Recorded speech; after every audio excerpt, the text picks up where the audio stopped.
So webcasting is working. That is great news, step one. And as a result, I want to officially call the meeting to order. And I would ask that we have roll call. Governor Michelle Lujan-Grisham. Here. Peter Frank. I'm here. Secretary Padilla Jackson. Here. Linda Eidson. Here. Tim Jennings. Bingo. Harold Lavender. Here. Treasurer Eichenberg. Present. Commissioner Garcia Richard. Here. Scott Smart. Here. Lee Rawson. Present. Lynn Hoffman. Lynn, are you on the phone with us? Yes, here, thank you. Thank you. All right.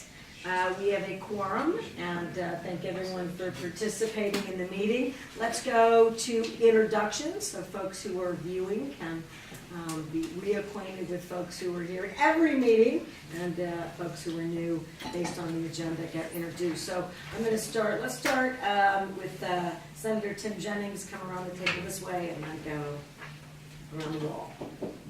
Okay, I'm still Tim Jennings. Yeah, appointed by the Senate. Good morning, Senator. Good morning, Mary. I'm good. You too. No, you're cut off from coughing. No caffeine on this side of the table. Just I just sent you a text. I've been working today It's a already. good one. I'm sorry, Governor, I wasn't paying attention to which way you pointed the finger. I'm next. Mhm. I'm Tim Eichenberg on the subtract. She always starts with towns. It's the best way to start your day. Scott Smart. Hello, everyone. I'm Stephanie Garcia Richard, State Land Commissioner. I'm Harold Lavender, recently confirmed for my next term public member. Lee Rawson. Linda Eidson. Olivia Padilla Jackson, DFA. Governor Lujan-Grisham. Peter Frank. Steve Moise, Ben Smith. Good morning, everyone. Rich L. Coleman. Marcia Beard with the RDK. Matthias Bauer with RBK. Carrie Siegel, SIC staff. David Lee. Chris Cassidy. Stephen Hoffmeister with Advent. Bob Weaver with Advent. Richard Pugmire with Pavilion Alternatives Group. Alan Waldrop with Pavilion Alternatives Group. Mark Barnhill, Platinum Equity. John Bigelow. Dan Pritchard, Renewable House. Jennifer Powers, Global Infrastructure Partners. Mark Stuckey, SIC staff. Jennifer Wildman, Axia. Timothy Ness, Axia. Justin Green. Nino Carpenter. Starla Bennett, SIC staff. Clay Camper, SIC staff. Eric Tyson. Kenneth Bruno from West New Mexico. Well, welcome, everyone. I'm going to actually ask, it's very loud. If you, that's very nice of you. I don't know why we always do that. We have trouble for all of our meetings remembering to close the door. And I think that we've got the temperature controlled so that that will work and we can minimize noise and traffic back and forth. All the coffee's at the end of the hall. So there's plenty of movement. All right, so the next item of business on the agenda is actually to approve this agenda, which was provided to each of us in advance of the meeting. So move. All right, do I have a second? We have a second. Do I have any discussion about the agenda? Seeing none, I would ask us to vote. All those in favor of approving the agenda, say aye. Aye. Any opposed? Any abstain? The motion carries. Current agenda is approved. The next item is the approval of the minutes of the February 26, 2019 meeting. Do I have a motion to approve? So moved. Second. So I've got Secretary Padilla Jackson and Senator Rawson, is that right? Sure. Even second, okay, wonderful. Do I have any discussion, additions, changes to the minutes? Seeing none, all those in favor? Aye. Any opposed? Any abstain? The motion carries. The minutes are now approved. All right, now we're on item 2, which is State Investment Officer and Chief Investment Officer briefings. I would ask Steve Moise and Vince Smith to walk us through their reports. Thank you, Governor. Good morning, everybody.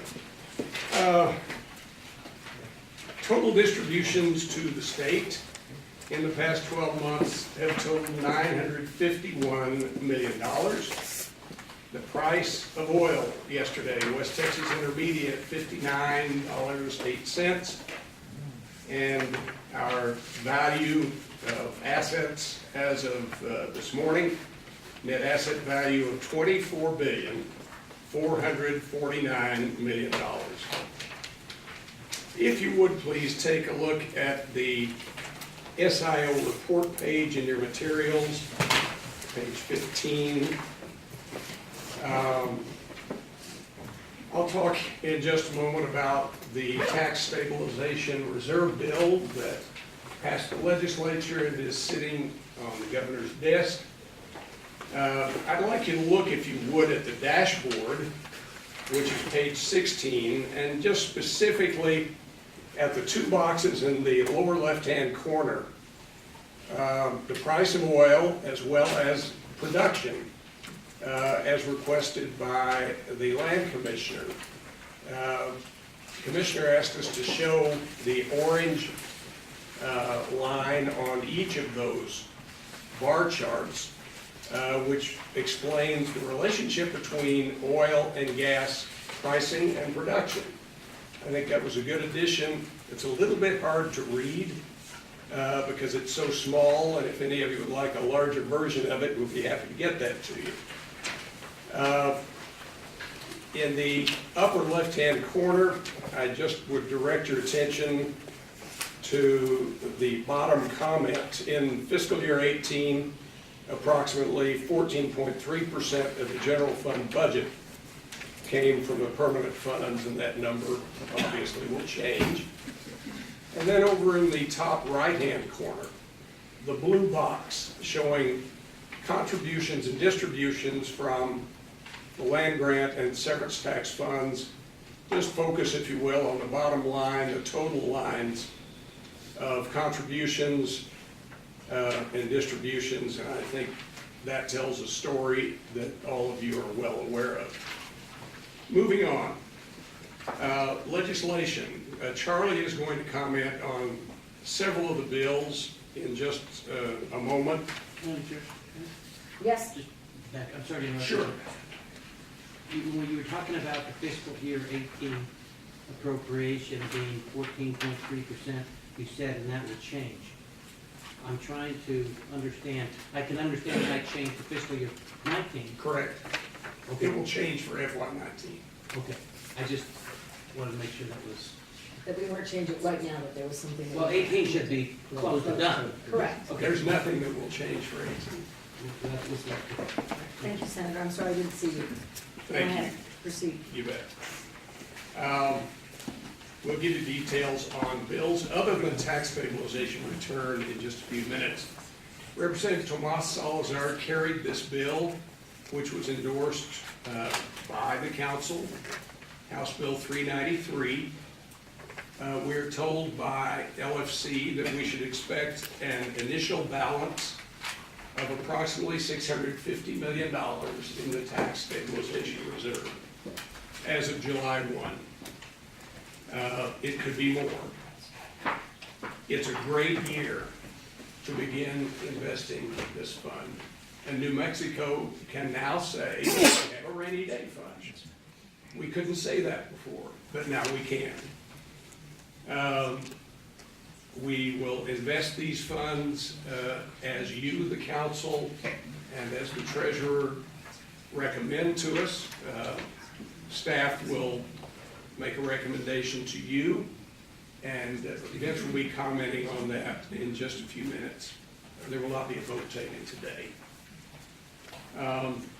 If we invest that $650 million and earn an additional 2% over what could be earned in the short-term markets, we could earn $13 million or more for the state in the first year. And that fund will grow because the earnings will revert to the fund rather than passing through to the general fund as a result of the bill. And to the tax stabilization fund. To the tax stabilization reserve. Inflows generated from other than the oil and gas school tax, which is what provides the funding to the stabilization reserve, come from Senate Bill 401, which is the federal mineral lease revenue source, and that could provide another $45 million a year to the reserve fund. Oil and gas matters. Obviously, our funds benefit from non-renewable resources, not from the renewables. Oil and gas production increased 42% between 2017 and 2018. Natural gas increased 13%. Major years for those two metrics. Land grant permanent fund royalty inflows from the state land office in February of 18, $54.8 million, as opposed to that same month. Pardon me. Let me start over on that. February 19, $68.6 million from the state land office in royalty inflows to the land grant permanent fund, as opposed to the number $54.8 million the year before. So 54.8 growing to 68.6. Severance tax collections in FY19 projected at $551 million. All these numbers are important for us to know as a council in order to have some perspective about how our funds can grow and can benefit the state. In the February meeting, we were asked to provide detail on the New Mexico Private Equity Program. Pavilion will be reporting on this under their report today. You have that in your materials. The governor asked us to comment on liquidity of our funds as well as market trends, and Vince will be commenting on that here in just a minute. We'd like to keep you informed about what we're doing speaking around the state. We have two upcoming speaking engagements, one in Albuquerque and one in Santa Fe in May. And we are preparing an insert for our 60th anniversary report, updating it with the new members of our council and revised data so that those numbers are as current as they can be. We're not going to print a new one. We're going to just insert a page, and I think that's the most efficient and economical way to do this. In terms of staffing, we have an offer pending for a public equity analyst. We've had good response to our sourcing here recently. Another offer pending for an investment strategist, and perhaps more than one. And we are also looking for a new communications analyst since Jody left us. We have a change in the time of the audit committee meeting. Next month, it'll be moving from 10 o'clock to 10:30. Other than that, Governor, I think that's all I have. Do I have any questions? Christie? Yes. Just one note, I noticed that maybe it was in the Wall Street or somewhere, but there was an article in there about the Saudis were doing what they can to increase the price of oil to $70 and then reduce it. So I don't know, it'd be nice if they did. Okay. I mean, if they can get there, but there's just a lot of oil. But they want to reduce their production, increase the price to $70 a barrel. Any reactions to that? I didn't see that, but there's been plenty of news about their investment strategies, their oil and gas production, their current price, and I guess more than anything, the new Crown Prince, but or new-ish. I don't know if there's a reaction to that potential strategy and impact on global oil and gas prices or the market. Governor, I think the consensus revenue group was using $56 as their estimate. That's their Is estimate. that true? Yeah. We're at 59, too. Let me ask a question. Yes, I heard on Peter? the news this morning that there's road construction down south. Is that true, Lee and Governor? That will improve our ability to get the oil and gas out of the basin? So, Vice Chair, it is in fact true that in the capital projects or the capital bill passed by the legislature and on our desk has considerable resources for particularly Highway 285, which is a main route to get the oil and gas, the trucks, and it's a problem.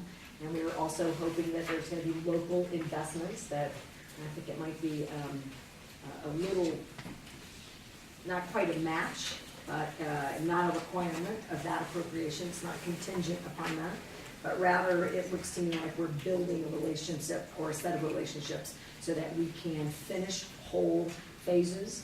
So the amount of money that's been appropriated by the legislature combined with local direct investments could get us complete funding of phase one, and I can't remember what the complete funding of phase one is. 285, 200, it's almost a matching. But for both phases, I can't hear you. Oh, I said over the 2 fiscal years, it was, Governor, about $400 million, but I'm not sure about the phasing. Okay, so we should get that to the group, but yes, in fact, there's considerable amount of money that's identified and considerable strategies to make sure that we're doing two things. That we don't minimize the economic activity in that region, which would minimize our economic opportunities on this council, but also there are considerable, frankly, public safety issues related to that particular highway. So both are addressed. Madam Chair? Yeah. So just in addition to that, you know, the building of more infrastructure in terms of pipe to transport product, I think is really sort of all hands on deck, ensuring that that's prioritized, ensuring that we're doing everything we can from the state agency side to encourage the build out of that infrastructure. We'll just take the capacity issue. And there's efforts underway, both in terms of what's already been appropriated and what would need to be appropriated, both from the state and for infrastructure building and private sector investments for additional pipeline infrastructures in both San Juan County and in Lee and Eddy County. Yep. There's Senator? a group of people in south, they could go anywhere between Roswell and Carlsbad, somewhere in there. Artesia has probably one of the best sites because they have one of those 100-car train stations that they could put in a plant that would take natural gas and make polyethylene pellets out of it, and they make polyethylene pipe there. There's a real chance here it's pretty close to pipelines. If they do the Artesia one, it's real close to pipelines, and they have a 100-car train terminal there, and they could put in a plant to make up to 16-inch polyethylene pipe, which is a big deal for transportation of the pipe. There's one guy down there that has 300 miles of pipeline to put in, but if they could do that, it could give us a market for our natural gas, which could help us a lot if we can get some little help from the state, put some pressure on put that plant somewhere down there. And I brought some plans of it where they show the facilities that they could add with the cracking plant or refinery, whatever. They come in and separate the molecules out and make those little beads, and then they can sell the beads off. It could be as much as 100 cars a day. The polyethylene stuff that they would ship to California in other parts of the country. Any other questions, comments, or statements? And I think what we can provide to the members, we can do it from our office, and we'll do it through SIC council staff, is once we go through our capital outlay bill and finish our review of bills and sign, we'll make sure that folks know what those investments look like and where they are and what the potential gaps could be without having completely all the infrastructure, which we would never get done right everywhere that we need it, particularly here, but showing the advancements that we're making and what the gaps are so that members have that information for future meetings. And we'll make sure we get that to you. All right, any other questions or comments? Okay, thank you. Vince? Thank you, Governor. Well, I've just got a few comments mostly on the economy and a little bit to address the governor's questions from last month. And then we'll flip over to RVK to talk just briefly about the performance numbers. You've seen January so far. We're getting pretty close on February, but just not quite in time for the meeting. But I'll have a few comments about the January report. And then I'll be back and we'll talk just briefly about the TSR potential asset allocations there. So at your place, you have a packet that starts out looking like this.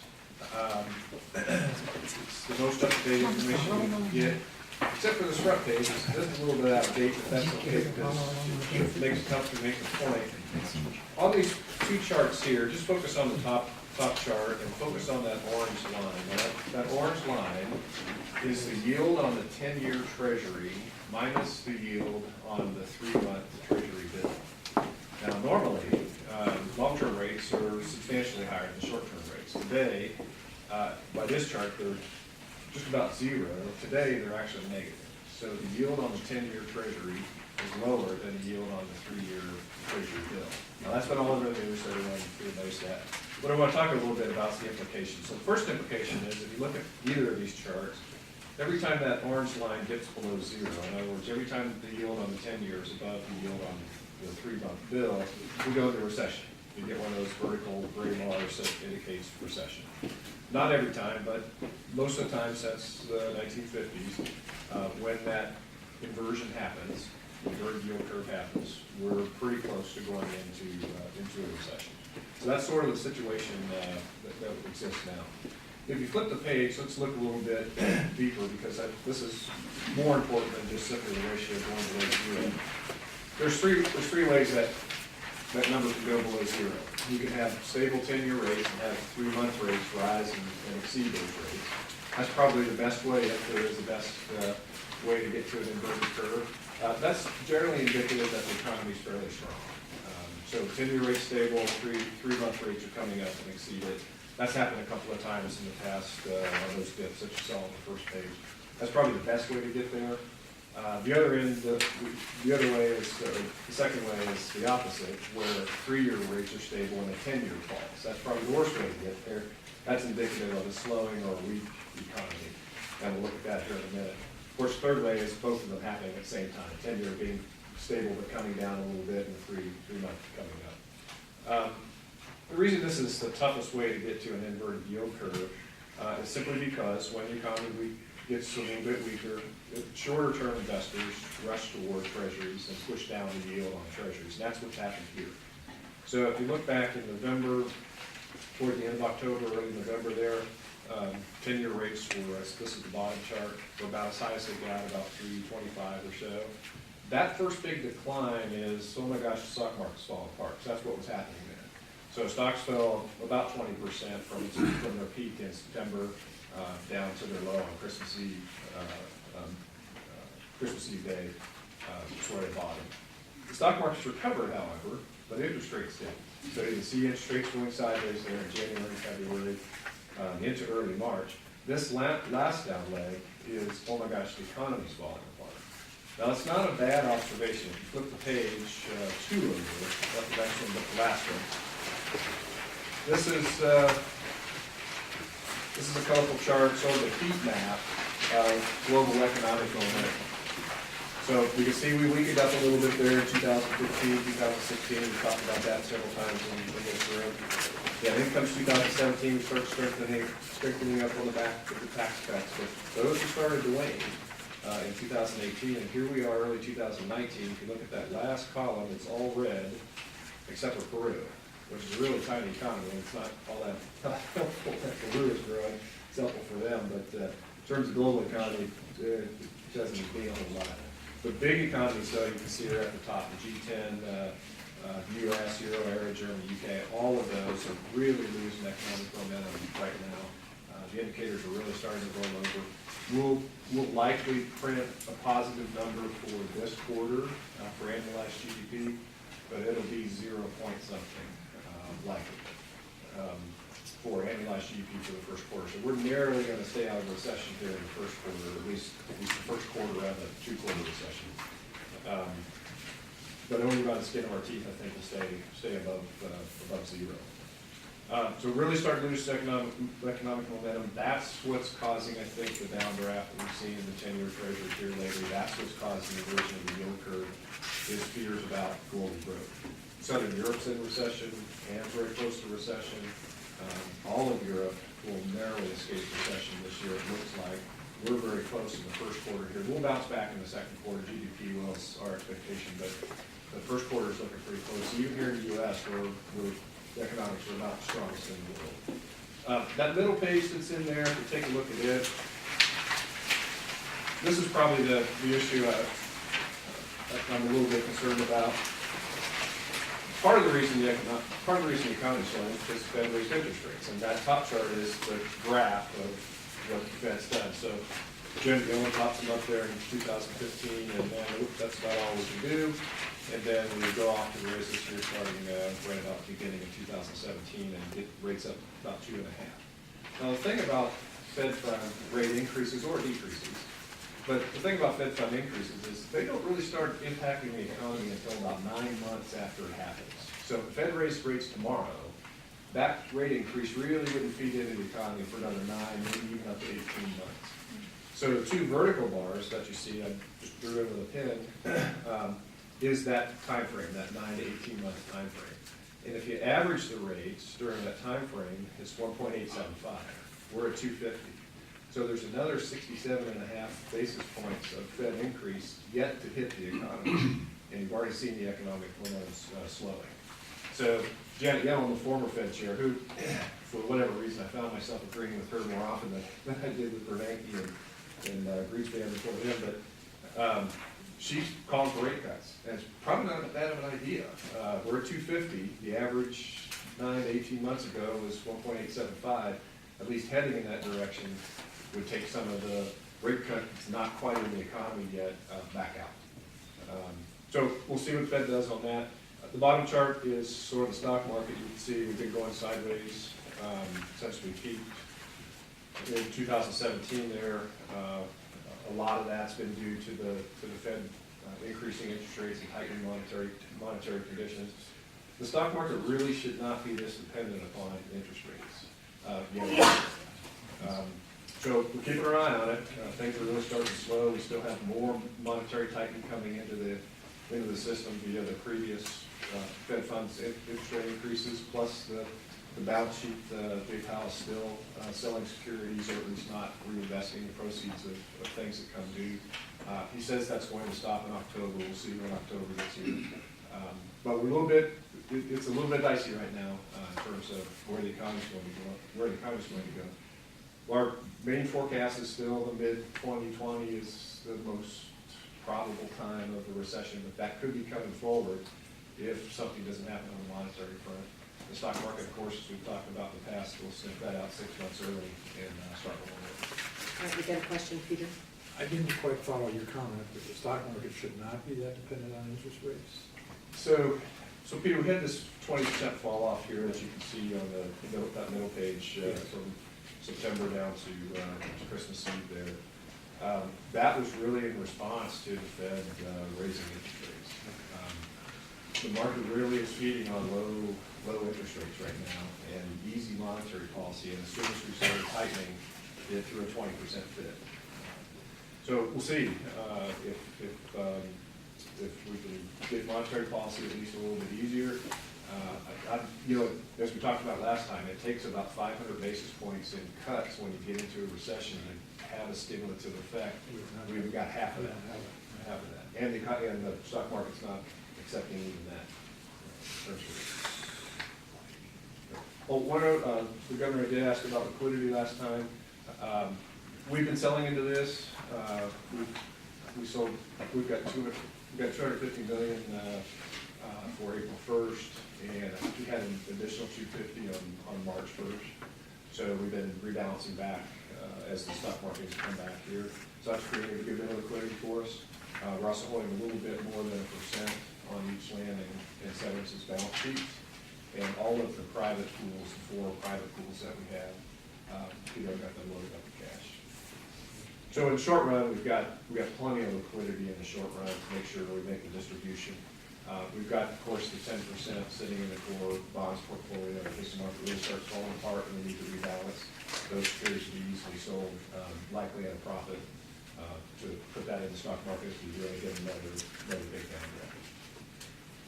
Any questions, comments for Vince? All right. Thank you.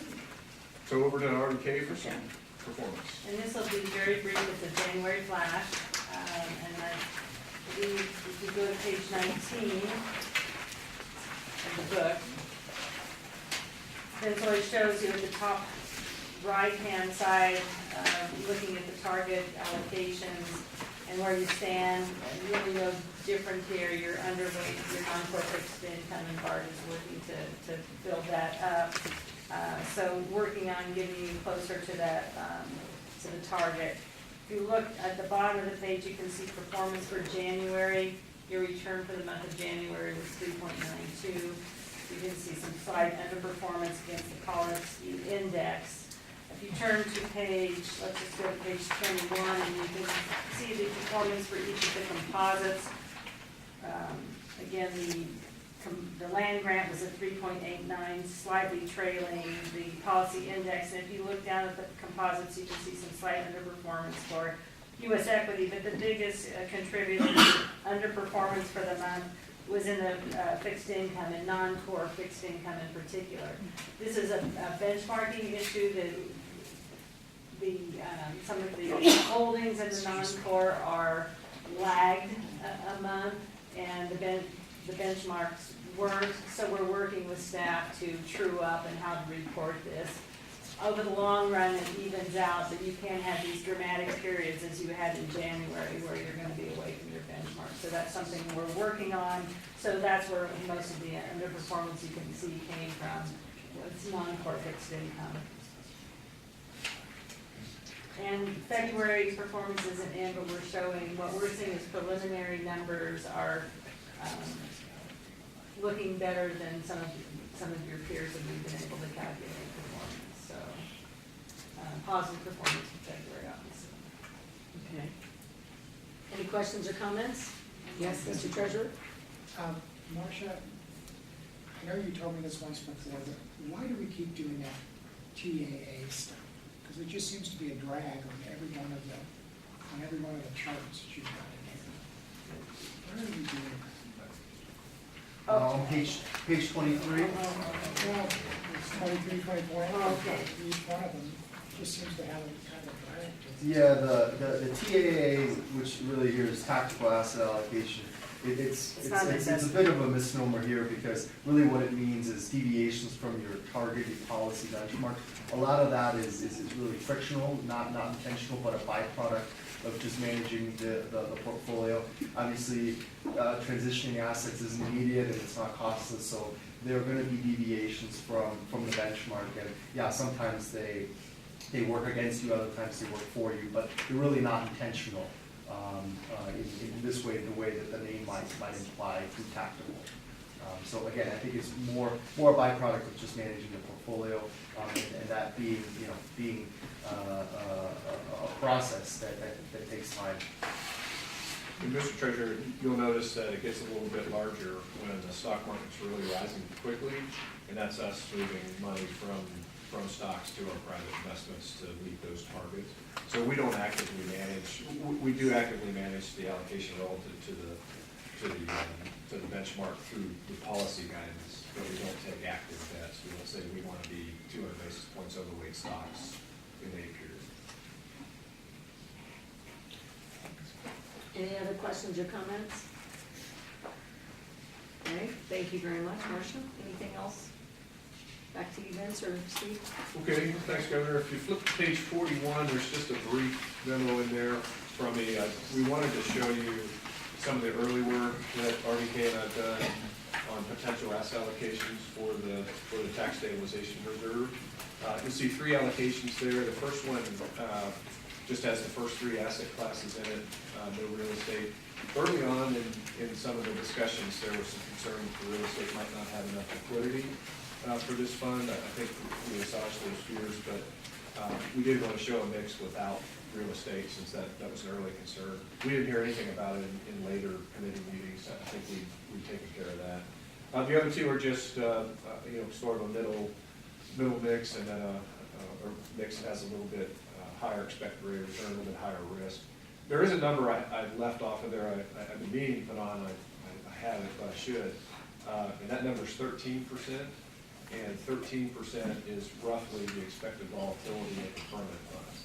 So you can compare that to the last line in this report and see that we're taking roughly, a third of the risk that the permanent funds take in terms of their investments. So quite a sound, at least low volatility solution for the TSR. So just want to put those in front of you, kind of give you an idea where we're going. RBK and I will be doing some more work this month, and we'll be back to you next month with a recommendation. I would suggest it look a little bit like number 3. Any questions or comments? Yes, Mr. Treasurer? No, You gotta keep educating me again. On the non-core fixed income, what's in that bucket? So that's, there's a lot of floating rate debt in there, Mr. Treasurer. It's mainly credit exposure, so not a lot of interest rate risk, but mostly credit exposure. So let me back up, and I'm glad you asked that. So the low duration fixed income is a rough proxy for the short-term markets. Now, we've got a little bit of credit in there with a short-term high yield portfolio in there for some of that allocation. But that's a rough proxy for what the short-term markets can do.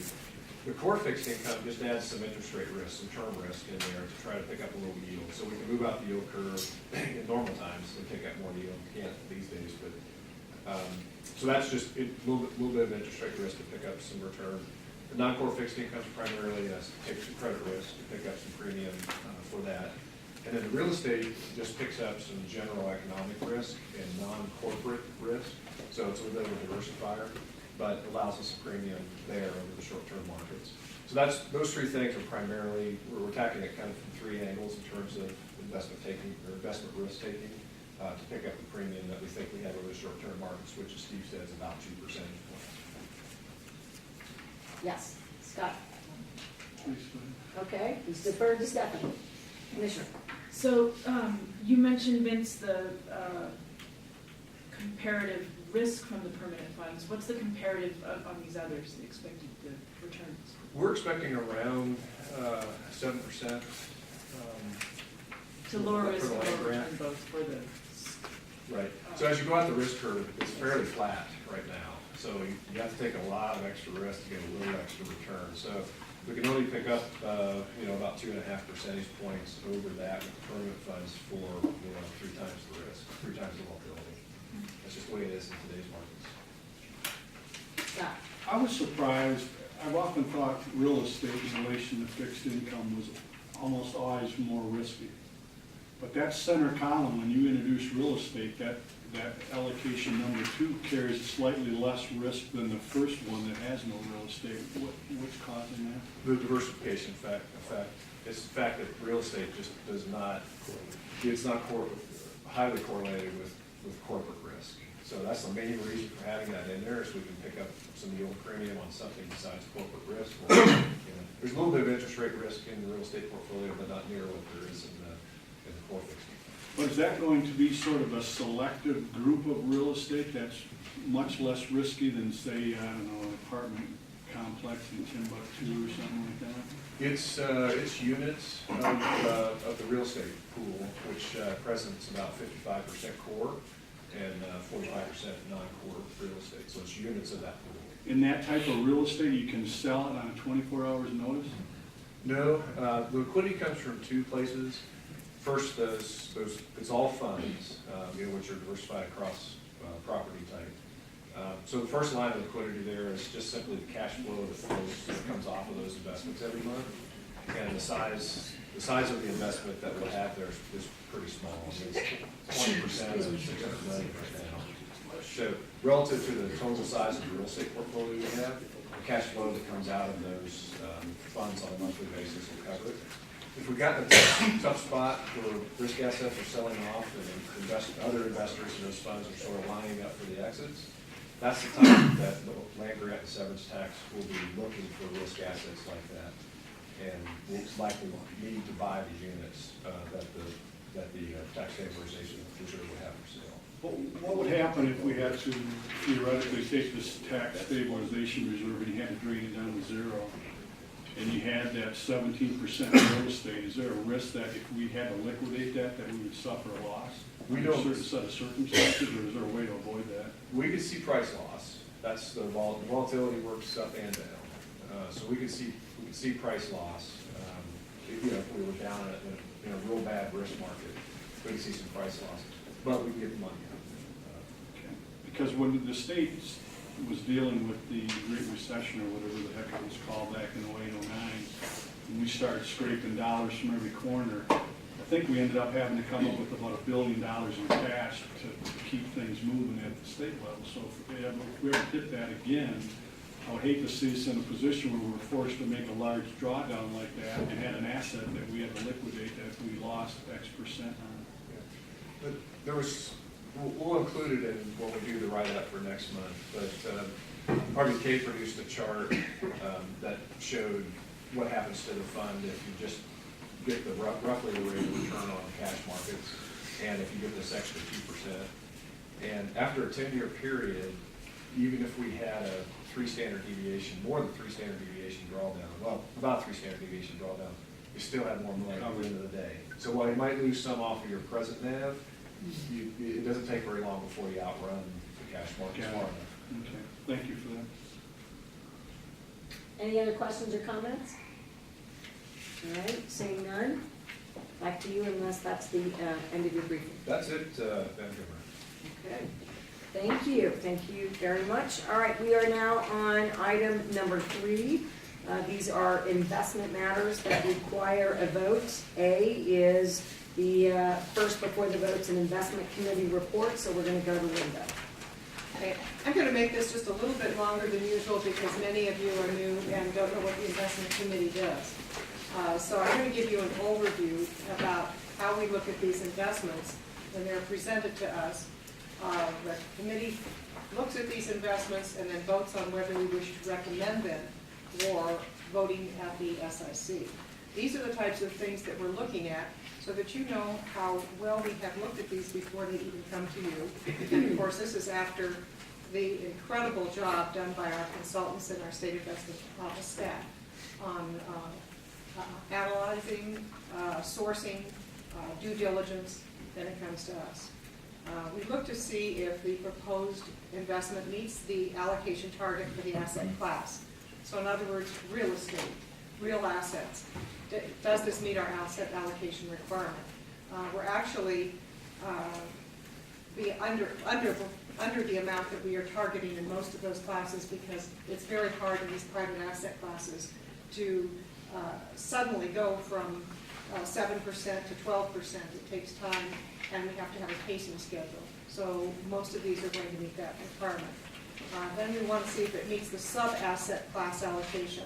So, for example, in let's say private equity, we'll have so much in buyout, so much in venture capital, so much in opportunistic. Does it meet those requirements in those sub-asset classes? Another will be, does it have manager diversification? We have a policy that says that we don't want more than 35% with one manager. Many of our managers are what we call re-ups. We already have a relationship with that manager because we don't want to have hundreds of fund managers that are different companies. We want to deal with the biggest of the best and the best in class, and we will deal with them on subsequent funds. Oftentimes we'll call them re-ups. If a fund that we invested in previously is now maturing and paying out, and there's now a new fund that does the same thing, that's a re-up. So we will oftentimes be working with managers with whom we know. But we want to make sure we don't have all of our assets in one or two managers, so we want to make sure we have manager diversification. We want to make sure that it meets the best practice for fund sourcing. In other words, why did the consultants and the state investment office staff pick this fund? Did they look at other fund managers? What does this fund have that is unique, that is compelling over other funds? Why did they pick this one? Then we want to make sure that thorough due diligence has been done on the fund And this is done by our consultant, as well as our State Investment Office asset class director. We want to make sure that terms of the fund are within the ILPA guidelines. This has to do with the fund document itself. Are the fees within a reasonable amount? Is the carry within a reasonable amount? Do we have protection on key persons? Do we have clawbacks on carry? All of these things, what are the terms and are they within the guidelines of best practices? Then we want to see if it meets the annual policy pacing. It's very important for us to have investments in each year, because if you just dump the money in 1 year to try to get up to your target amount, that may not be the year that's really good with that particular fund class. And the two of the things that are very, very important for how a private asset class performs is the vintage year, the year in which it starts investing. And so, I guess maybe not surprisingly, it's the years when the market's really awful that they can go in and buy bargains. And we don't want to miss those really good years. So we want to pace the investments each year. So does it meet the pacing? The other thing that's really important on the success of any fund is its manager. And so it's very important when they bring us the fund, why they pick that fund, why they pick that manager, and why this is a top manager, and why that the people in that fund are going to stay there. So we're going through all of this. Another is just what makes this fund attractive for the SIC? How does it complement the other funds that we already have? And another that they always bring to us is what are the concerns that they have with this particular fund? Not every fund is perfect in every way. There'll be some little flaw that they say, well, this is a concern to us, but they'll tell us what the mitigating factors are. So when we as the investment committee are looking at these funds that are brought to us, these are the things that we are looking at. We are not looking to say, shall we invest in this? But what we're looking to say is, are you following the process that we have established to examine these funds and make sure that they are right and that we can recommend them for approval by SIC? So that's what's already happened at the investment committee level. And many of the questions that you ask here were asked at the committee level also, because they're excellent questions. But we take more time than even you do here to go over those investments. As far as the March report, we had the fund performance report, which you have seen here. We noticed the short-term slight underperformance to the benchmark, but we had it explained that that's largely due to a benchmarking issue on the non-core. We were slightly out of our target deviation on the amount that we have in non-core and core fixed income, and we're explaining that we're trying to get more and more into non-core, which is a relatively new asset class, and we've had quite a few presented to us for those fund investments. We had an overview of several factors that are going to influence the annual plan, which will come in June. The information that Vince gave us today is the type of information that will go into preparing that annual plan, which tells us what the allocations will be, what kinds of investments, and is a very, very important document for we as the SIC to establish. We had an excellent presentation by our consultant Townsend on their analysis of the U.S. and global real estate markets and the current and near term, and how this is going to influence our annual report. What type of real estate are we going to be looking for? What type of funds are going to be introduced? So as we look at our annual plan, we will have a pretty darn good idea about what type of funds are going to be brought to us over the next year. We also looked at each of the investments that we brought to us today, and we approved those unanimously. We had presentations by both the consultants and the State Investment Office staff. We had discussion about them all. Over the things that I discussed, we look at with each investment, and we did unanimously approve all of them for recommendation here. Advent is a new manager to us, so this was somebody who we were most anxious to look at more thoroughly. Platinum is what we call a re-up, meaning we have a fund very much like it that's maturing, and this is just another one in that series.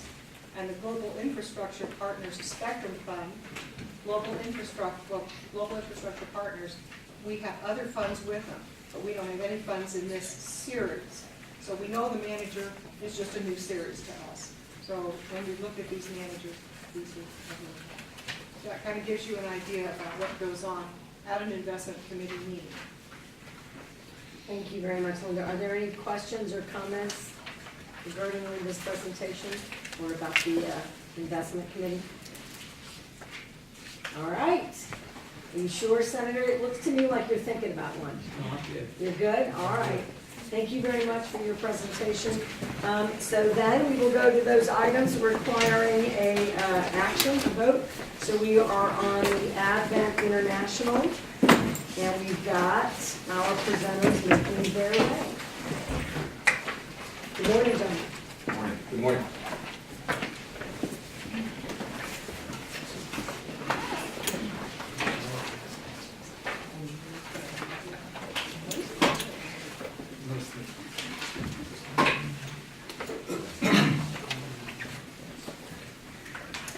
Proceed.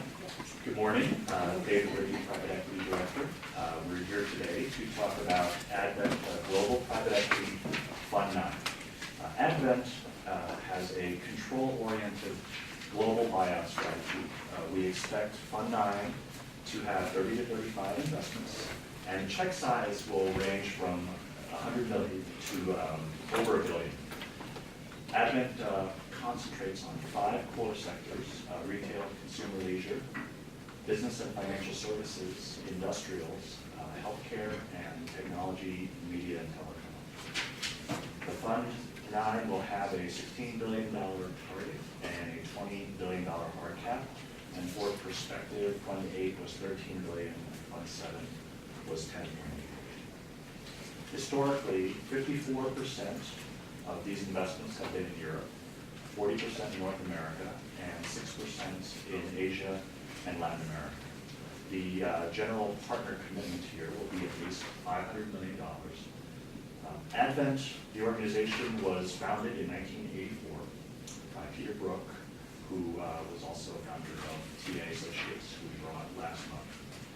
And it's been operating across multiple continents since 1989. Staff considers their large global footprint and network to be a strong competitive advantage for this firm. For perspective on that global footprint, Advent has 391 employees, of which 198 are investment professionals. They're working in now 15 offices in 12 different countries. 154 of the 198 investment professionals are dedicated to the global private equity series that we would potentially invest in. Of the 198 investment professionals that I just cited, that includes 21 in-house employees of the portfolio support group, but it does not include 97 third-party operating partners, 26 operating advisors, and more than 150 industry advisors. So Advent overall has about 36,000 companies in its database, but it utilizes its sourcing cells to focus on the 1,000 pearls, which are the most highly attractive. And recently, Advent added Brian Taylor, who is a veteran of TPG, to help augment their technology expertise. And they're raising a companion fund right now with a target of $2 billion that will invest solely in technology companies. This fund has no preferred returns, so similar to a couple of other funds we have with TA and Hellman, but there is a 130% net asset value test before carry. Relative performance has been consistently strong. Funds 5, 6, and 7 are first quartile on a net multiple basis, and first and second quartile on a net IRR basis compared to the Burgess Global Buyout Universe. Distributions to paid-in capital is also first quartile for funds 5 and 6, and second quartile for fund 7. On a nominal performance basis, for the last 4 funds, funds 5 to 8, the public market equivalent return, or PME return, is 23%, and that's versus 11% for the S&P 500. When Advent underwrites their company investments, one thing I wanted to note, they have a minimum target return, but they also look at the breakout potential for an investment. This is the potential to do much better than their minimum targets. I think all of our managers would say that they do that, but I just wanted to give you a couple of statistics on how well they do. 27% of their invested capital from funds 5 to 7 is marked at above a 3.0 times gross multiple, and 10 out of 80 investments are valued at above a 5.0 cost. And you should keep in mind that this is all with a historical loss ratio of 6%. So not taking outsized risks here. So in conclusion, I would note, as Linda also did, that this would be our first commitment to Advent funds, and staff and consultants are recommending a commitment of up to $100 million. And with that, I'll turn it over to Richard from America. Great, thanks, David. Yeah, Advent is a new relationship for you, and if you recall from our performance report, we have a target of 30 relationships long-term. We've done 24 relationships since 2011, so we have a high bar for new relationships when we're evaluating managers that are coming in. And I also wanted to talk a little bit about the process. As you usually see the final recommendation, but you don't see the work that comes beforehand.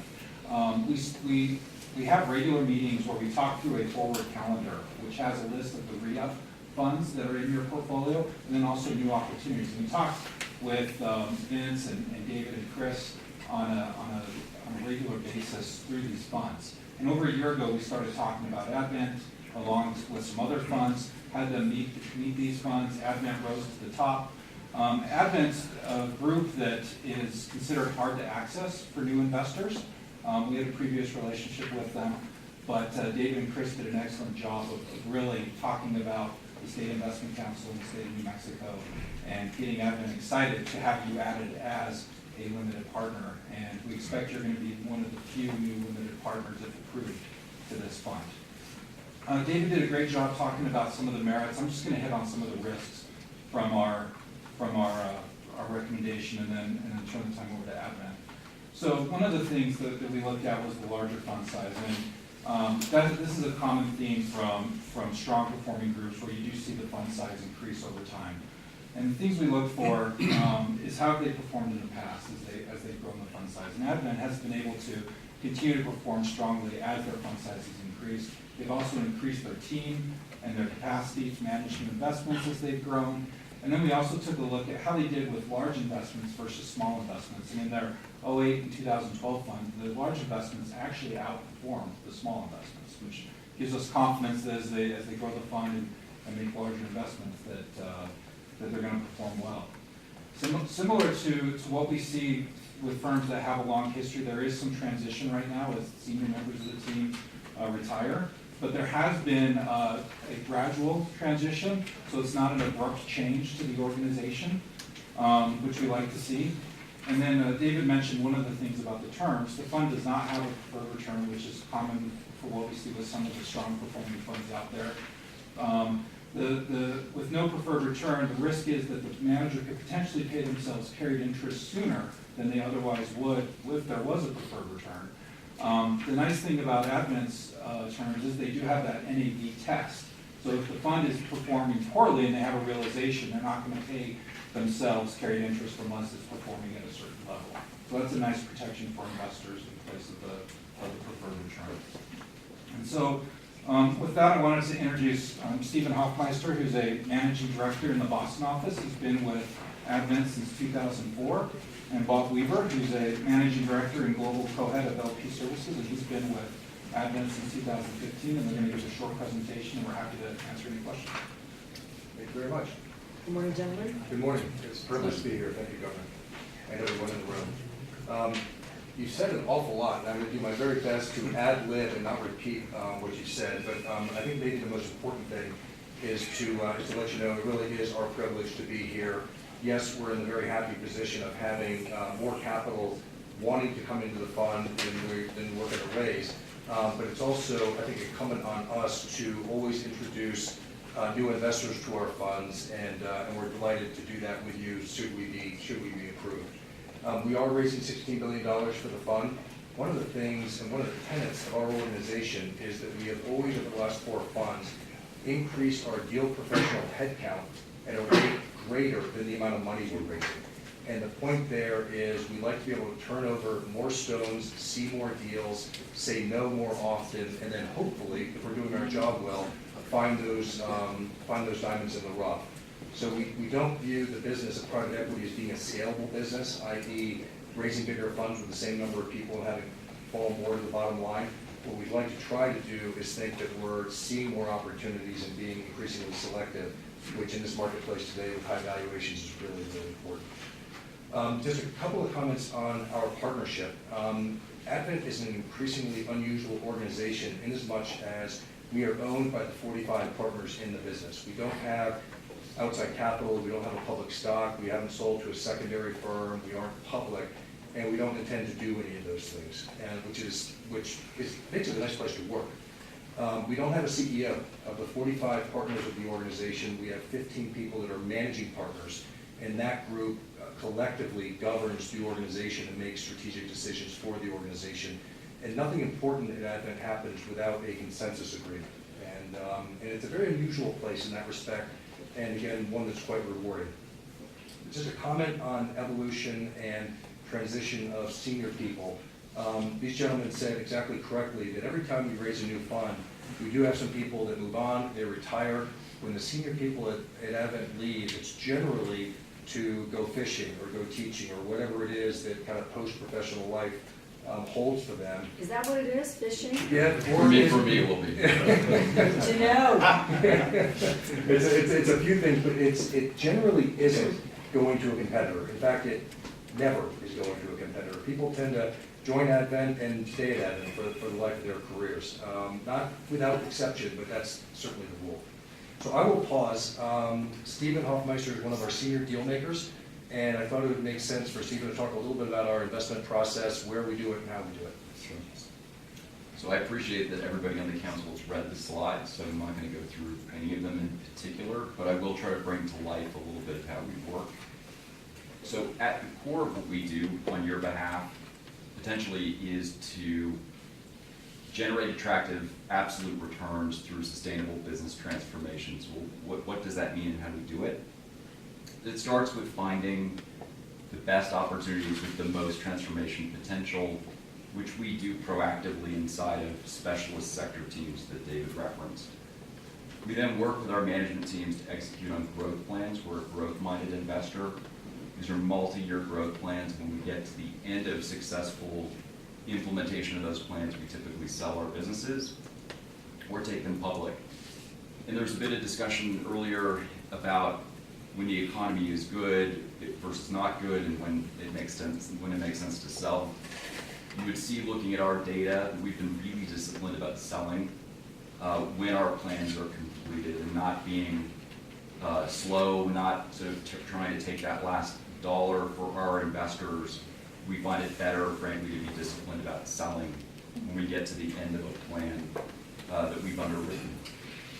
Let's talk a bit about how we find our deals. We have these 5 global sector teams. They're really global in nature. Each of them is roughly 40 people, 40 investment professionals. Inside of those teams, we are trying to generate the best possible deal opportunities and do so on a really proactive basis. We're not waiting by the phone, hoping that Goldman Sachs will call with the next great deal. We are out in our markets, in our geographies, trying to find our next great investment and try to find that transformation potential. We do that with the support of terrific operating partners. We have about 100 of them. These are people who have run companies that we hire in the sectors that we spend all of our time in. And then we have dedicated team resources against those sectors. Even within that, it's a little bit more complicated. We have chosen subsectors within our sectors. So think about business and financial services, Within that, we are probably the preeminent investor in the payments space, credit card payments, debit card payments. That's an area where for a long period of time, over a decade, we've been dedicated, sustained investors in that space with resources both inside of Advent and also outside, doing 8 deals, investing almost $3.5 billion and generating really good returns for our investors. So think global and sustained focus on specific areas where we really have a point of view. And then that really describes how we find our investments in terms of how we build them. Keep in mind it's about growth, and the way that we generate that growth is multifold, but what really sort of binds our strategy as you think about what we do well is we have a really talented team. David mentioned some of the numbers before. We have one of the largest teams in private equity, both in terms of just absolute number of individuals and also in terms of people per $1 billion. We have a lot of resources to help our companies grow. And I think what you see is when you look at the underlying performance of our businesses, of our portfolio companies, they grow really well, and therefore we generate tremendous returns through the growth of those businesses. It's not a cost-cutting play. It's not a quick flip play. This is about sustainable growth in our companies, really well supported by our investment team and the other resources we have around that. Any questions? Yes, Commissioner. Thank you, Madam Chair. And Linda, I appreciate the background on the committee. I wasn't able to attend this last time, but I think that the tax stabilization revenue investments or reserve investments will be discussed at the next meeting, so we're not reading to those. But just sort of to piggyback on how you choose or how recommendations come to the council.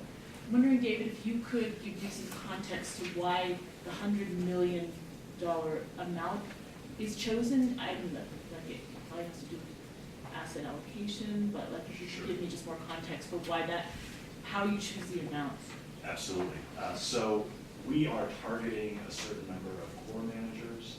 The math is not quite as simple in private equity because you have fund cycles and you don't know necessarily the pace of investment. But we're targeting a certain number of core managers, and we're also targeting certain ranges in terms of a GP concentration or a fund series concentration.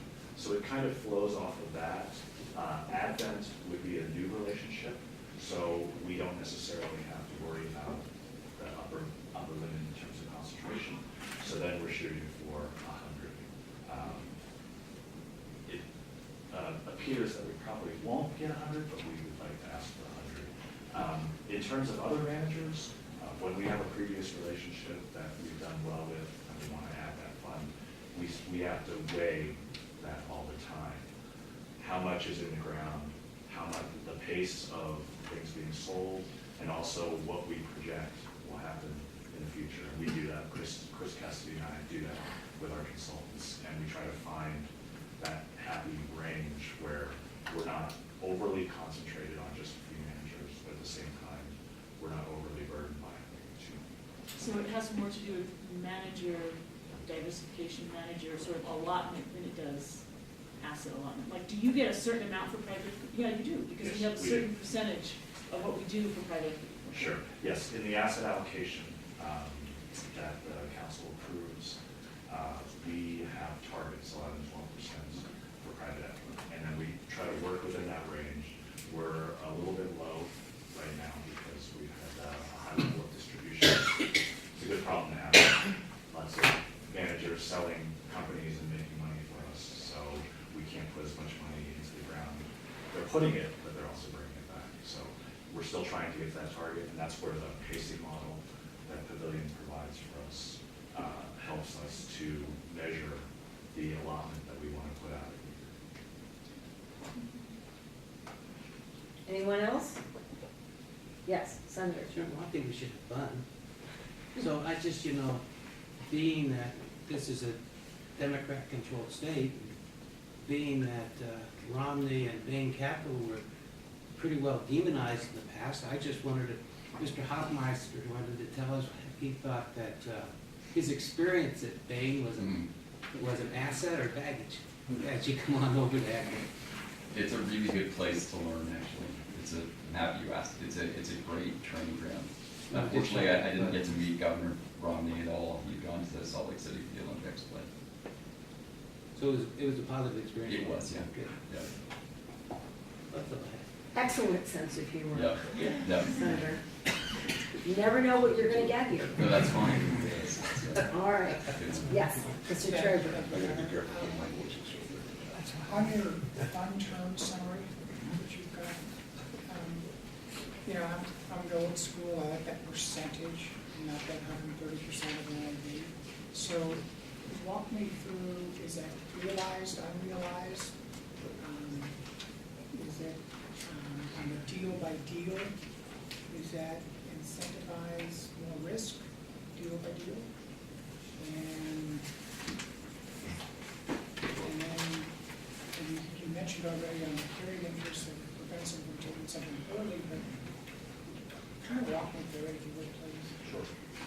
So the 130% references an amount of current value, so it's a combination of realized and unrealized value, below which the general partner will not take profit participation distributions. And that's a slightly long way of saying it's a cushion for the LPs, such that we won't run the risk of distributing every last dollar that we've quote-unquote earned, and then have a bump in performance end up falling into a position where we've over-distributed. So what we've tried to do is to suggest to our investors that at no time until the end of the fund, there will always be a 30% cushion of money that we've earned that is not yet distributed to ourselves. So that's, it's basically a cushion and a test, and it was increased from 120% to 130%, in part in light of the fact that we don't have a preferred return, so to give the investors some comfort that they won't be in a position where the GP is taking more than its fair share of profits. And the deal by deal? It is deal by deal distributions, subject to that cushion and subject to an end of the day clawback, where at the end of the fund we've over distributed, we owe you the money back. The risk with the deal by deal is, you know, all their fund investments except one, let's say, is doing poorly. And then they realize that one. And then if it's a deal by deal, if they can take profits from that one, they realize even though the rest of the portfolio is suffering. And that's why the preferred return is a protection, but this one doesn't have a preferred return, but it has that NAV test that we talked about as a protection. And then if by chance they do fall into a clawback, they actually have interim assessments too, which is different from some of the other funds we see that just do the assessment at the end of the fund. So if they do fall and they've overpaid themselves, they'll actually true it up on an annual basis after the investment. And in the 8 prior GP funds, we haven't run into that situation. Performance has been such that we've always been ahead of or far ahead of that curve. One more, Governor. Sure, certainly, Mr. Treasurer. I guess this is more, I guess, for Vince, maybe, but by reaching out now to Advent, are we creating a competitor for people like BlackRock and some of the other ones that we're already investing in? Well, Mr. Treasurer, in terms of competitor, I think the fund's probably better positioned to answer that. Are they playing in those same markets? You know, we generally think, as Dave was indicating, you know, we just want to have a diversified set of managers, not so much so that we wind up getting market returns. We need to concentrate some to try to get above market returns. So adding Advent's really just a manager diversification on our part. Maybe I'll flip it to you guys for the competitor. Sure. We do compete with a number of different people, but we don't compete with any 1, 2, or 3 in particular. So the fact that we've got 5 sectors and the fact that we're investing globally around the world, in any given year, we'll see 25 different people that we're competing on deals with. So, and I think that'll probably be the case with every single one of your managers, hopefully. It's hard for me to speak to your specific portfolio, but for us, we compete with a lot of people. We beat them sometimes, we lose sometimes, we lose deals that we wish we'd won, and it's, you know, the very nature of the marketplace. Last question here. On the waterfall, is it European or American? Well, we try to avoid those terms, but deal by deal is also. I try to avoid those terms. Yes, Harold. I was really impressed with the fact when we took a look at this, that it's firm-owned, and it's not, you know, it's not publicly owned, it's owned by the people who make the investments. Their livelihood and their futures depend upon how well they do, and I really like the fact they got skin in the game, and I'm glad to see something like that. So that made it real easy to be positive about this one. Okay, thank you. Anybody else? Yeah, Linda, I think we might be. Based on the recommendations of the Council Investment Committee, Private Equity Advisor Pavilion, SIC staff, and the General Fiduciary Oversight of RBK, I move that the State Investment Council approve up to a $100 million commitment to Advent International GPE 9 LP, subject and contingent upon New Mexico legal requirements, New Mexico State Investment Council policies, negotiation of final terms and conditions, and completion of appropriate paperwork. We've got a second. Do we have any discussion about the motion? Seeing none, all those in favor? Aye. Any opposed? Any abstaining? All right, the motion carries. Congratulations, gentlemen. And we have our second action item. Yes. And that is platinum equity capital.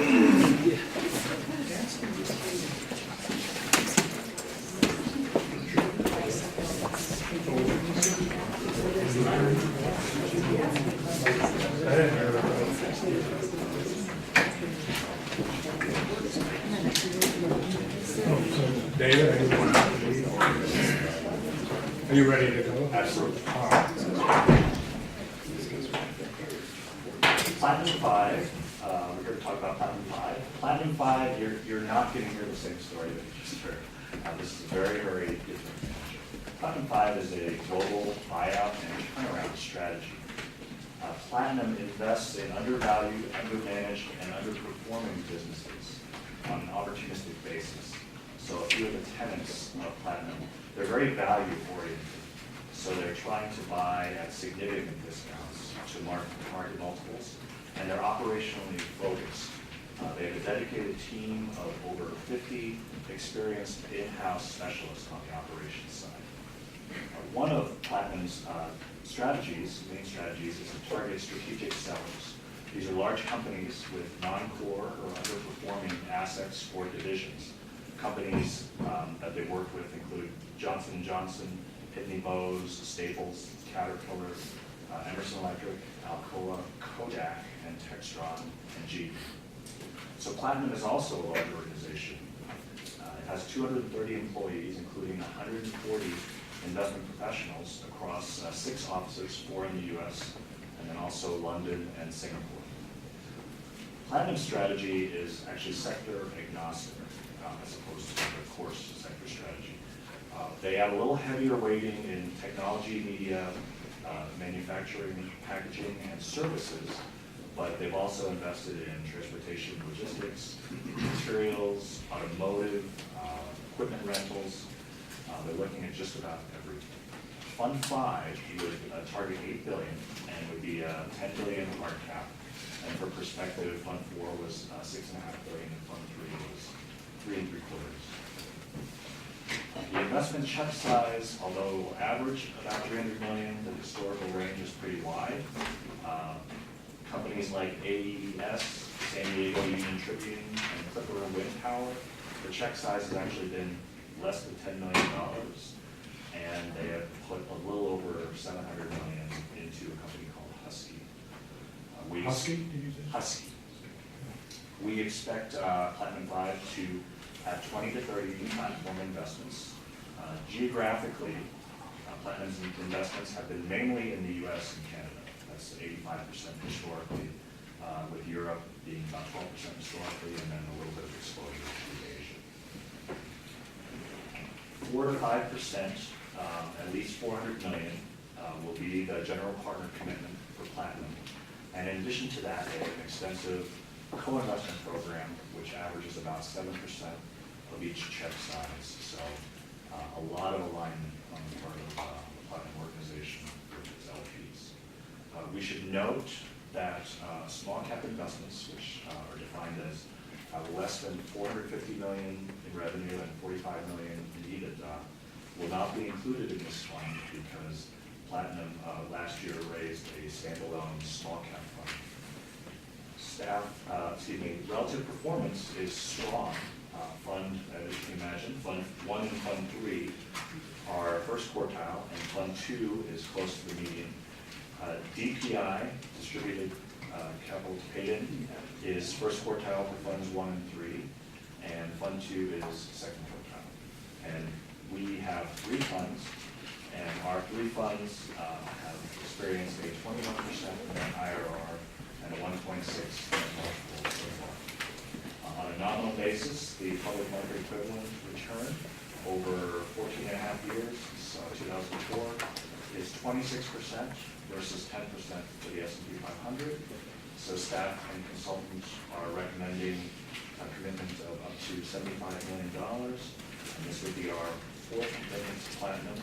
We did commit $30 million to Platinum 2, $75 million to Platinum 3, and $100 million to Platinum 4. Just a clarification, the second time you said nominal.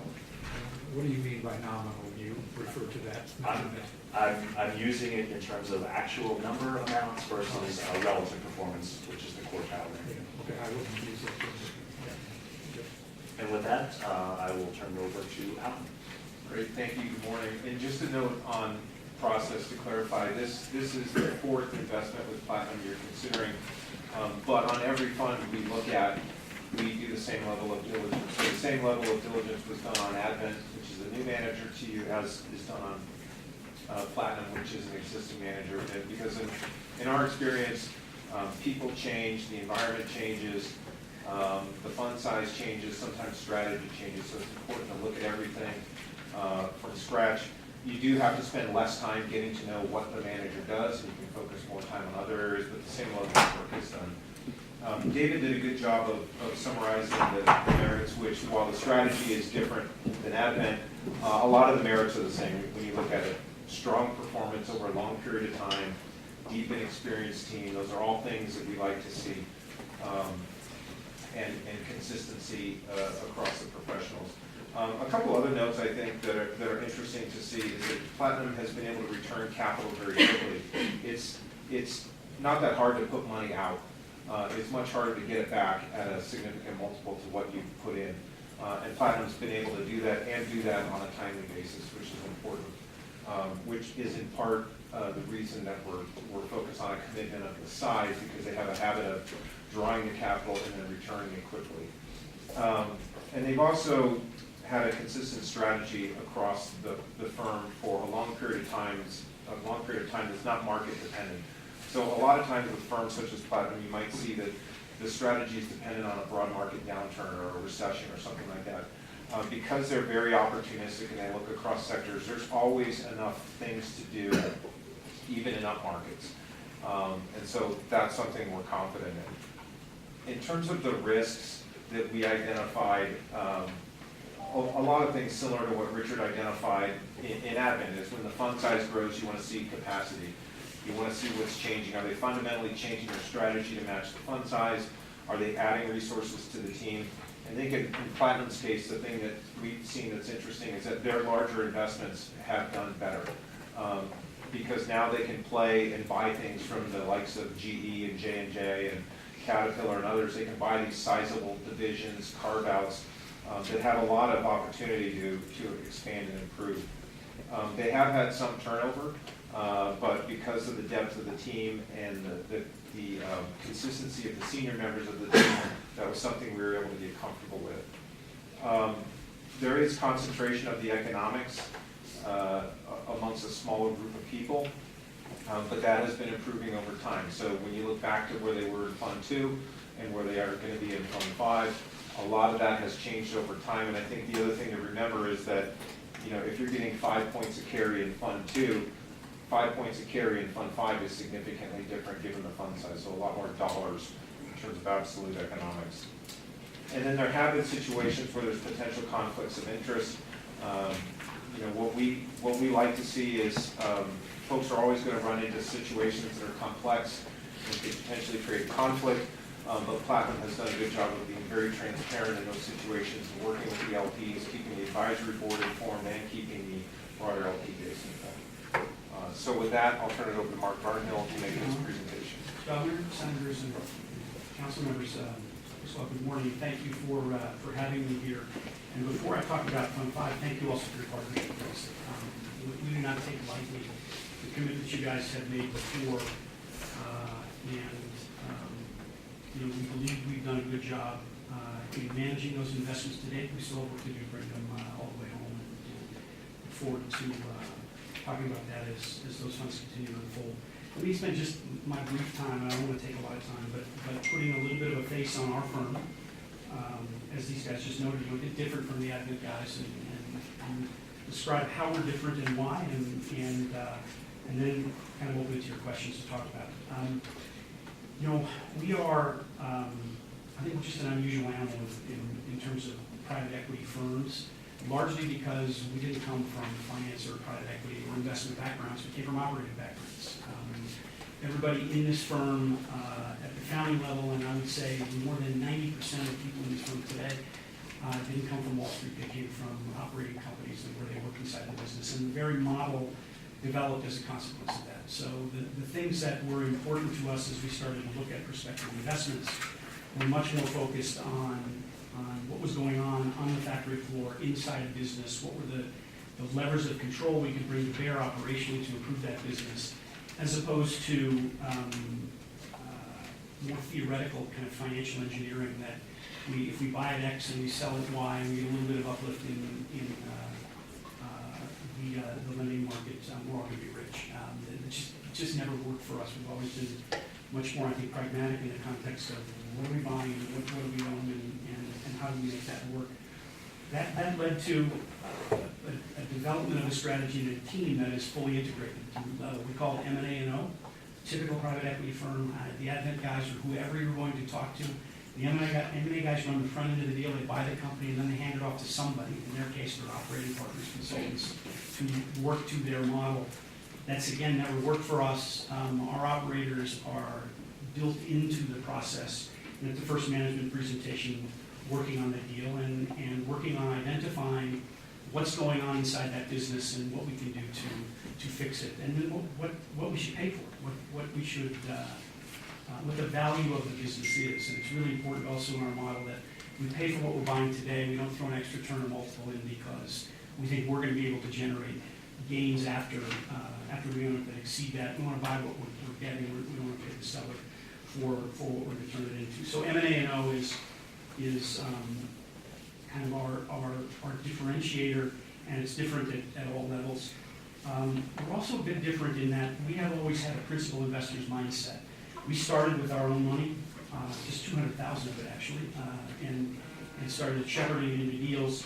When we got to the point ultimately where we were generating deal flow and we had the capacity to do more than we could simply fund ourselves, and we raised that first fund, it took us almost 2 years of convincing ourselves that we wouldn't let that change us. We didn't view ourselves as managers of other people's money for a fee. I think we've learned to do that well, but we viewed ourselves as entrepreneurs and investors. When we raised that first fund, it was seeking investors to stand shoulder to shoulder alongside us, bring money into the deals together and generate good returns. As a consequence of that, we've always been the largest investor in all of our funds. These guys mentioned, our GP commitment will be in the 5% range. We'll, in addition to have that between 8 to 10% co-investment. We'll have more than $1 billion of our own money in this fund alongside yours, and allows me to promise you that we'll treat your money like it's our own, because it is our own alongside on all these transactions. So what do we buy? We buy operationally undermanaged, underperforming, broken companies. In the early days of the firm, it was fairly focused on broken businesses, bad to good transformations, and the levers we use from an operational standpoint were relatively basic. It was you control the cost structure and collect receivables. It's surprised how many companies can't collect receivables. Over time, as we have grown, we have I've been explaining that to our tax and revenue. Right. department. Yeah, surprised today, we've been doing this for 22 years now, and we still. See what happens when you're not at the meeting? I'm kidding. So those tools are relatively rudimentary. Over time, as we've grown, and the Advent guys made a point that I think is important. As you grow, you can't just grow fund size and keep doing the same thing. You have to evolve. And that goes to what I suppose I'll close on here, to tie back to what these guys said, is the risk question. What's the risk equation with a firm like ours? It's the scalability as we continue to grow into larger funds and larger, more complex transactions that require more sophisticated tools to get at the operational levers of value creation. And in that context, we've spent a lot of time over more than a decade now really building on that original definition of what the O was, manage the cost structure and collect receivables, to build on top of that additional capabilities with respect to merger integration and overall operational excellence. Built on top of that, not just the cost side of the equation, but the growth side, looking at things like go-to-market strategy, pricing, supply chain optimization, and then finally on top of that, we built a technology piece as well, how to build technology tools. So we've been very aggressive in scaling our, not just our team and not just our fund size, but our capabilities, the toolkit we use. We have a much more muscular operations organization that can now go to market. And again, what we're looking for are not particular sectors or companies in those sectors. We're looking at operationally undermanaged, underperforming businesses, and that allows us to buy across a full cross-section. I'll just give you 4 examples, one into the other. We bought, you own, a company out of Johnson & Johnson last year that is a healthcare services business, very sophisticated in terms of blood glucose monitoring. It's going to technology transformation now from pinprick and strips to continuous glucose monitoring. We're in the process of carving that business out of J&J now, standing up as a standalone company. We also own a much more prosaic business that manufactures screws and nails that go to the hardware store. If you go to the hardware store and you buy grip-type nails, those are manufactured by a company of ours called Prime Source. We're in the process of carving that out of a large Japanese conglomerate and standing it up as a standalone. We also own the largest government services contractor in the world. It's a company called PAE, used to be Pacific Architects and Engineers, grew up out of Lockheed Corporation. We have employees on all 7 continents, doing everything from food service and maintenance and security to visa processing in embassies and consulates to 1,000 people on Antarctica running a science lab for the National Science Foundation. And then the opposite end of the spectrum, we have an equipment rental business that is the largest provider of portable toilets to construction sites around the country, those big porta sands. You see each of these very different, diverse markets, very different, diverse operations, but fundamentally one thing was wrong. They were undermanaged, they were underperforming. They had a management team, a parent company that didn't know how to optimize their performance and generate return. We believe if we can acquire those companies, implement a transformation over a relatively short period of time, create value, divest that, and bring that money home to our investors, including you guys. With that, I'll kind of pause and open it up to any questions. Questions from the members? Yes, Senator Jennings? Who are the underperformers in those porta potties? That's a very interesting industry. The company we own has almost 20% market share. There's nobody else in that business that has 2. It's a conglomeration of small mom and pop regional players. One of the reasons the business came available to us is there was an attempt to try to consolidate a number of those, and they were just the merger was just a disaster.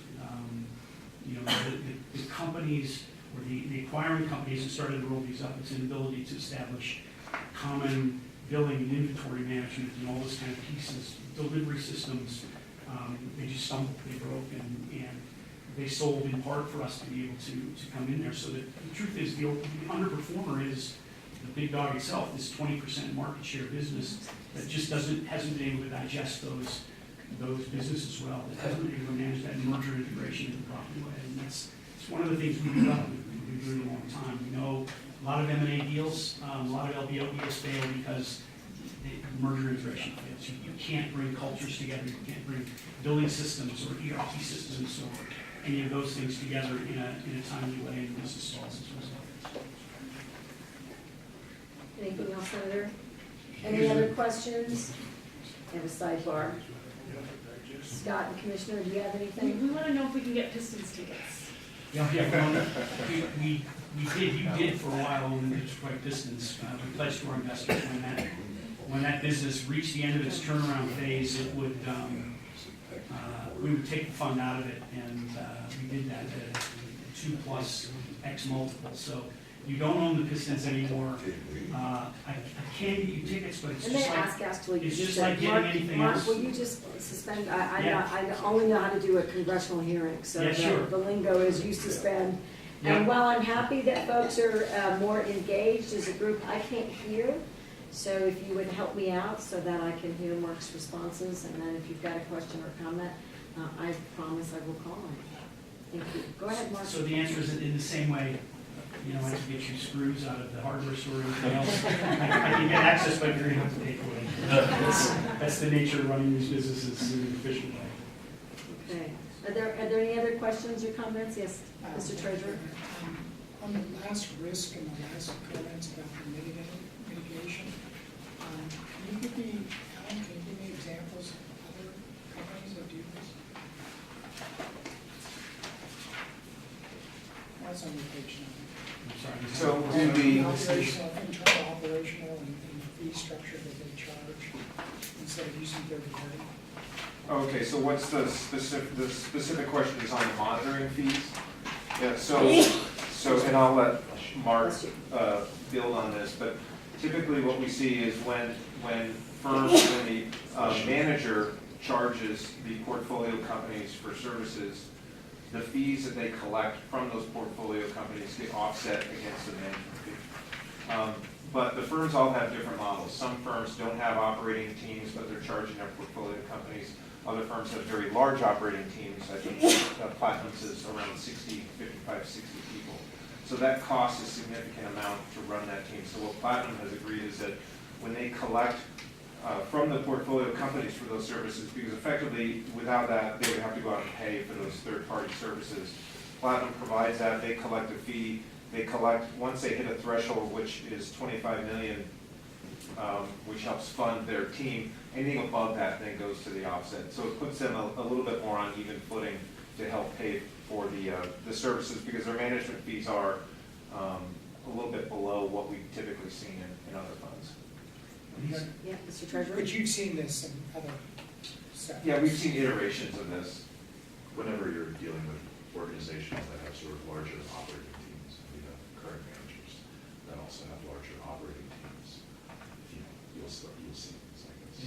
You should see in every fund you invest in, some sort of an offset mechanism where if it's not monitoring fees, which are typically used to help fund operations, transaction fees or breakup fees or topping fees, any of those that are collected by the manager typically are going to be offsetting against your management fee and lead to a reduction in your management fee. You know, we have, listen, our view from the beginning has been, you know, management fees themselves with respect to the headline management fee around the fund. We've never been very interested in collecting those management fees, honestly, because number one, the rented money, we got to send it back to you with a pref, and number two, it's money that isn't being put toward investments on your behalf. So we've always managed, you know, the first fund, I don't think we took any management fees at all. In the second, third, and fourth funds, we took only kind of the very beginning before we started to get into it, transaction-based with the monitoring fees. We've always looked toward those kind of monitoring fees and that offset formula to reduce the amount of your capital that's being put to work on fees as opposed to investments, and to, at the same time, as Alan knows, help fund some of the heavy lifting around turning around some of those companies. So that structure is going to exist in just about every fund you look at. The fact that it's heavier in ours in monitoring fees, you'll tend to see mostly in those operations-focused firms that have a lot more operation boots on the ground. Go ahead, Mr. Just to Treasurer. follow up on that.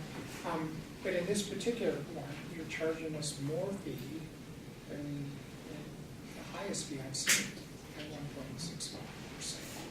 No, there's been higher fees. A lot of the fees are between 1.5% and 2% depending on the fund size. So, but the fund size matters, obviously.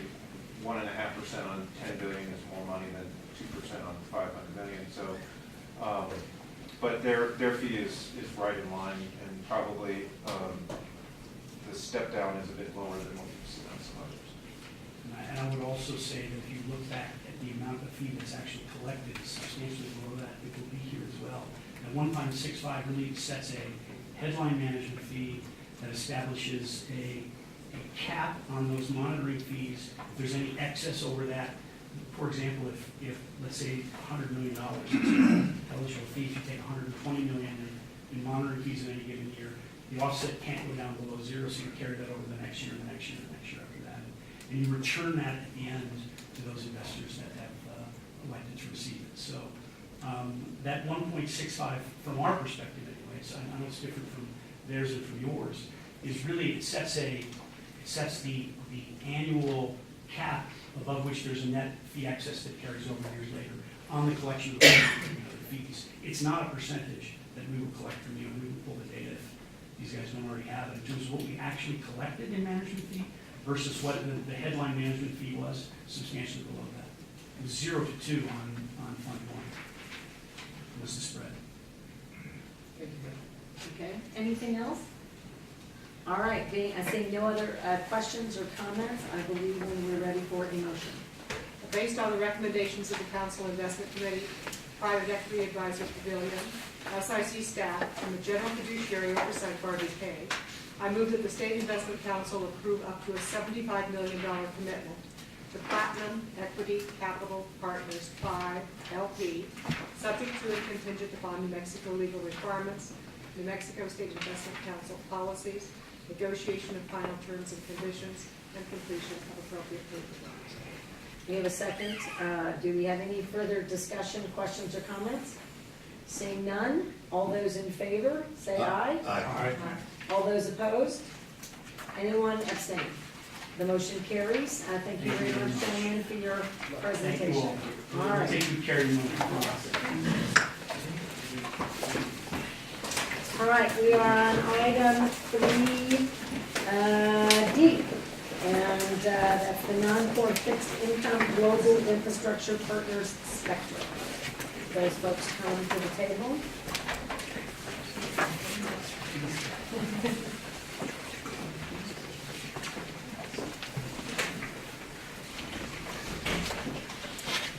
Hello, I'm Clark Stuckey, and I'm joined here with Jennifer Wildman and Tim Ness of Axia, and also Jennifer Powers, the partner and chair of GIP Credit.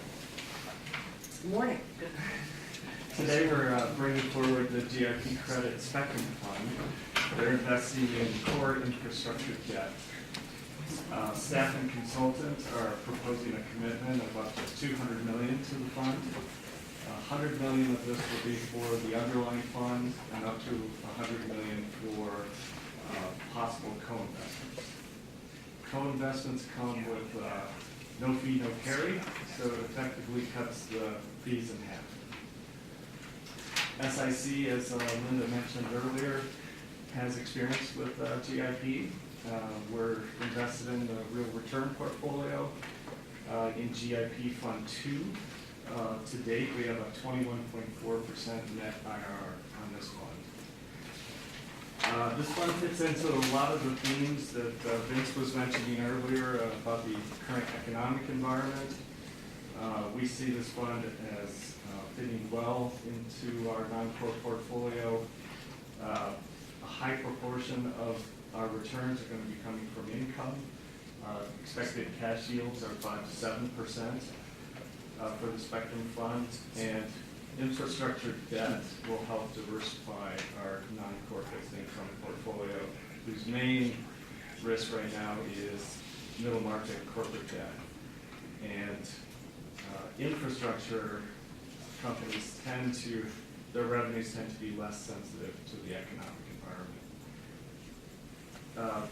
The Spectrum Fund will fit into the lending strategies portion of the non-core fixed income portfolio. You can see on page 287 of diligent listing of the subcategories of the non-core. This will leave us fairly well balanced between our subcategories.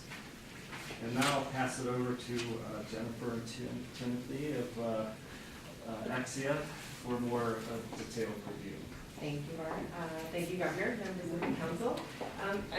Bart covered it pretty well. I mean, the non-core part of the portfolio has been growing. You know, it was put into effect about 2 years ago or a year and a half, and you know, we've been growing it sort of slowly, measuredly. As you mentioned, you know, we don't want to do too many things in 1 year at the same time. We want to be careful with the pacing.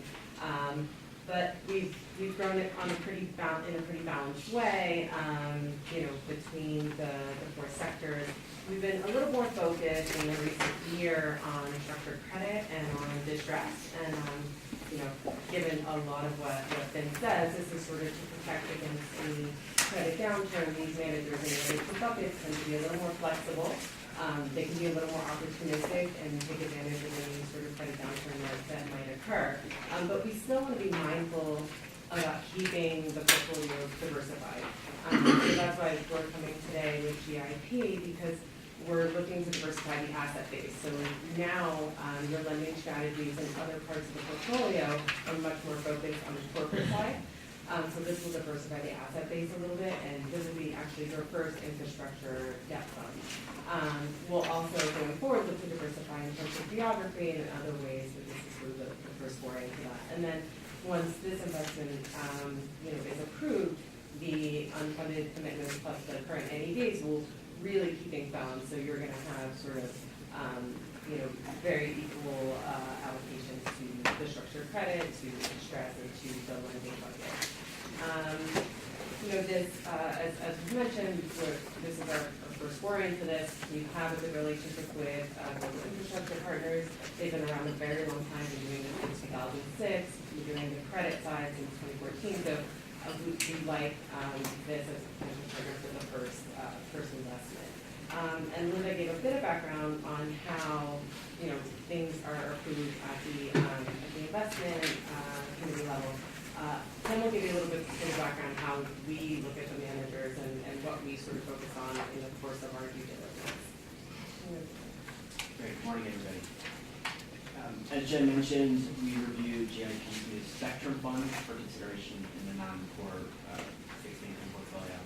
Similar to our prior reviews, our analysis consisted of investment due diligence, operational due diligence, and a legal review.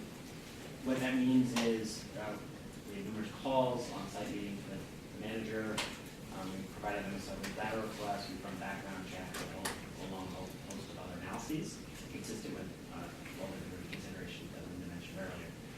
As way of background, as I'm sure you guys are familiar, GIP is one of the largest infrastructure investors in the world, with upwards of $50 billion of assets under management, 140 total professionals, and about 100 investment professionals, including a large operational team that are experts in this field. Within infrastructure, their real areas of expertise include energy infrastructure, water and waste projects, along with transportation assets. As Jen mentioned, prior to 2014, the firm's main strategy was really around private equity infrastructure investing, but since that time, they've really been building out and have built out their credit capabilities. They offer 2 credit strategies. The first one that began in 2014 was what they call GIP Capital Solutions, or CAPS for short, which is really their sort of higher octane, higher yielding strategy, which may include more subordinated debt or preferred equity in the portfolio. What we're talking about today is the GIP Spectrum Fund, which is going to be more senior focused and more stable projects, generally speaking. This will include senior debt, first and lien across private, public, and some syndicated credits within the 4 verticals, and is targeting around 7 to 10% gross return. The team has been led by Jennifer Power since 2017. The credit team has been led by Jennifer since 2017 and includes 12 dedicated investment professionals. They've recently recruited 2 senior professionals from Barings Global Infrastructure Team to lead the Spectrum, certainly on the origination side, to lead the Spectrum investment effort. We've noted that the credit team also benefits from the broad research of the firm, which creates synergies with the private equity platform, as well as the operational professionals that they have in-house. And I would mention, just for reference, the PE team has deployed upwards of $25 billion historically, and have generated, as the department mentioned, a large fund, IRRs generally in excess of 20% for the last 8 years. Key terms for the Spectrum Fund are as follows. They're raising a target of about 1.5 Can I ask you to suspend? I'm sorry, I cannot My hear. apologies. Okay, thank you, Tim, Scott. Tim, go ahead. Got it. So $1.5 billion target fundraise.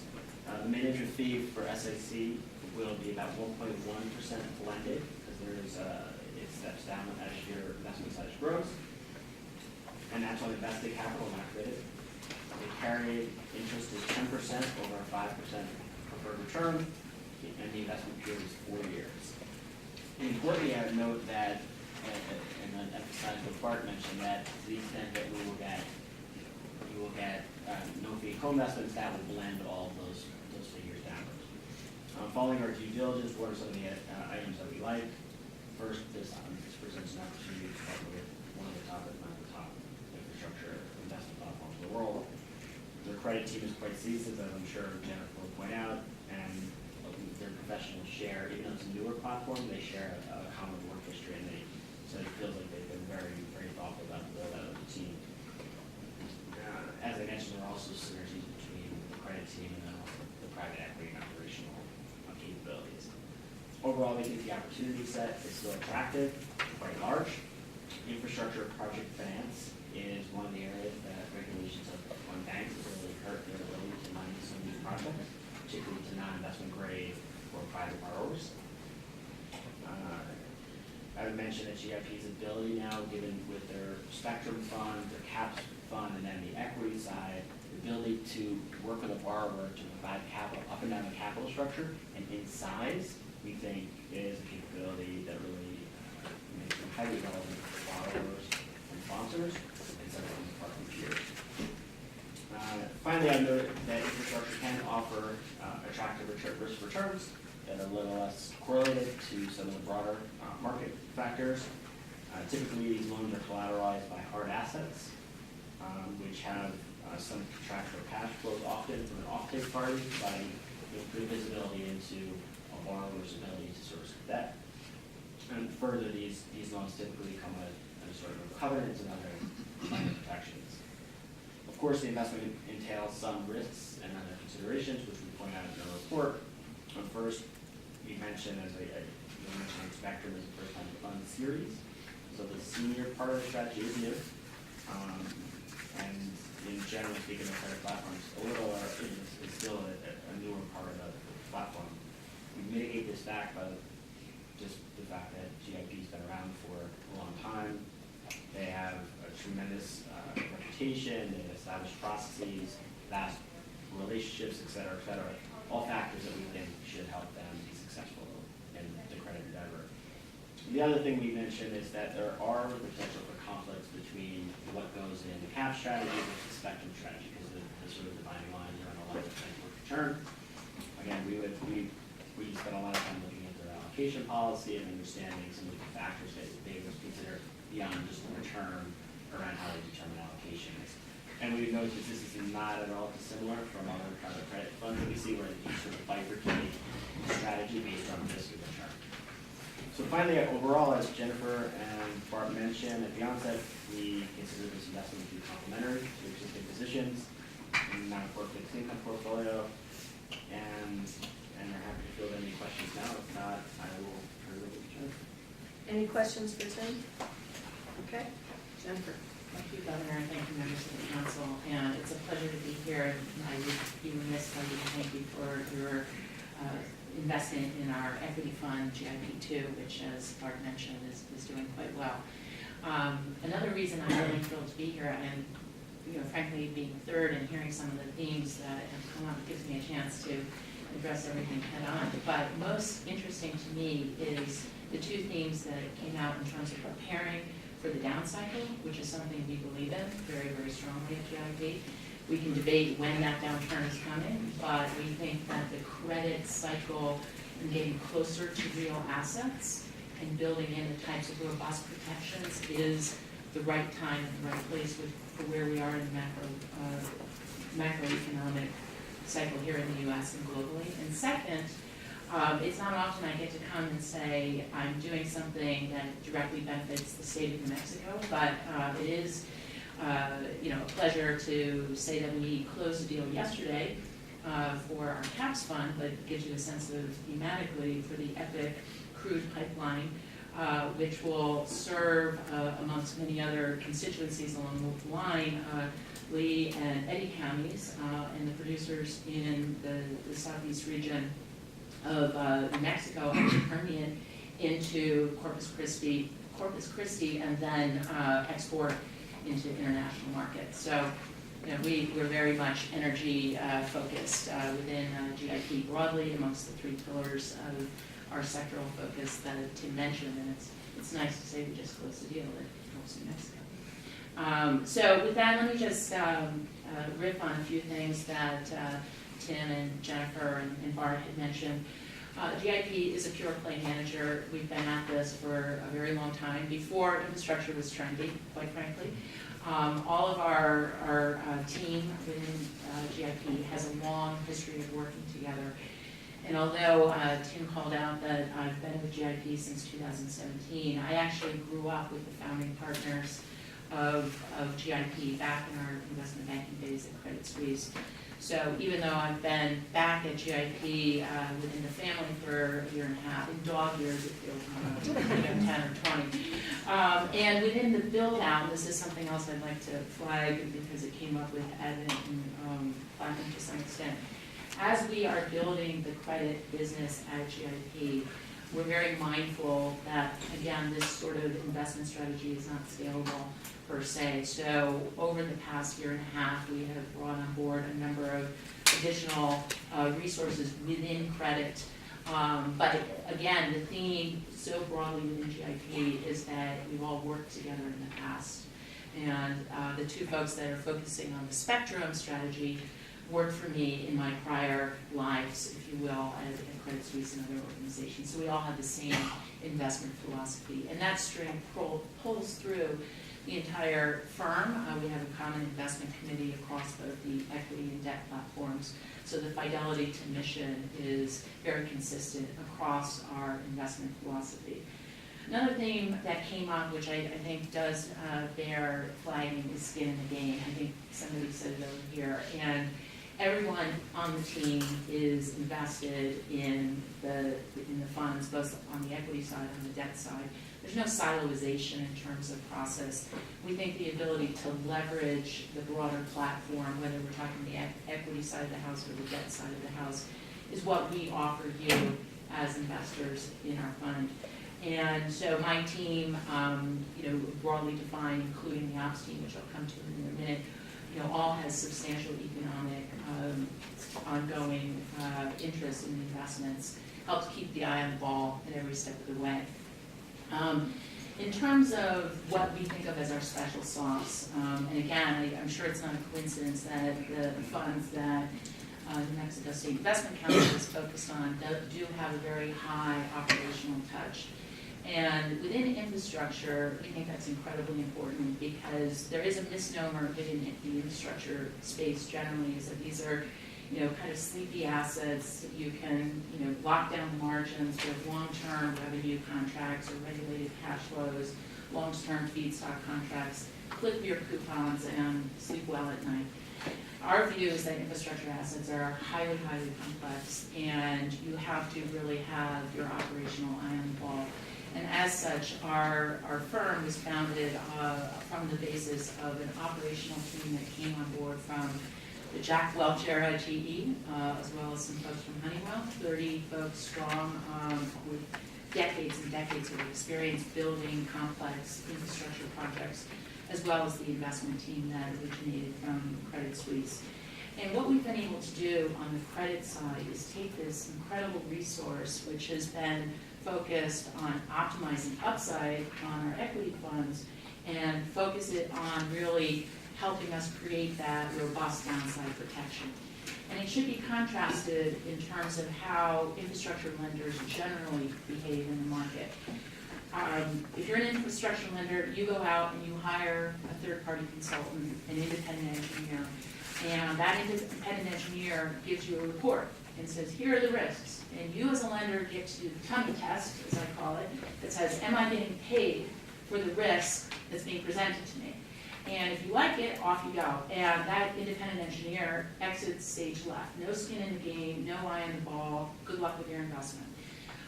We have a completely different approach. We have this 30-person operating team that works with our investment team to really reconfigure the risk.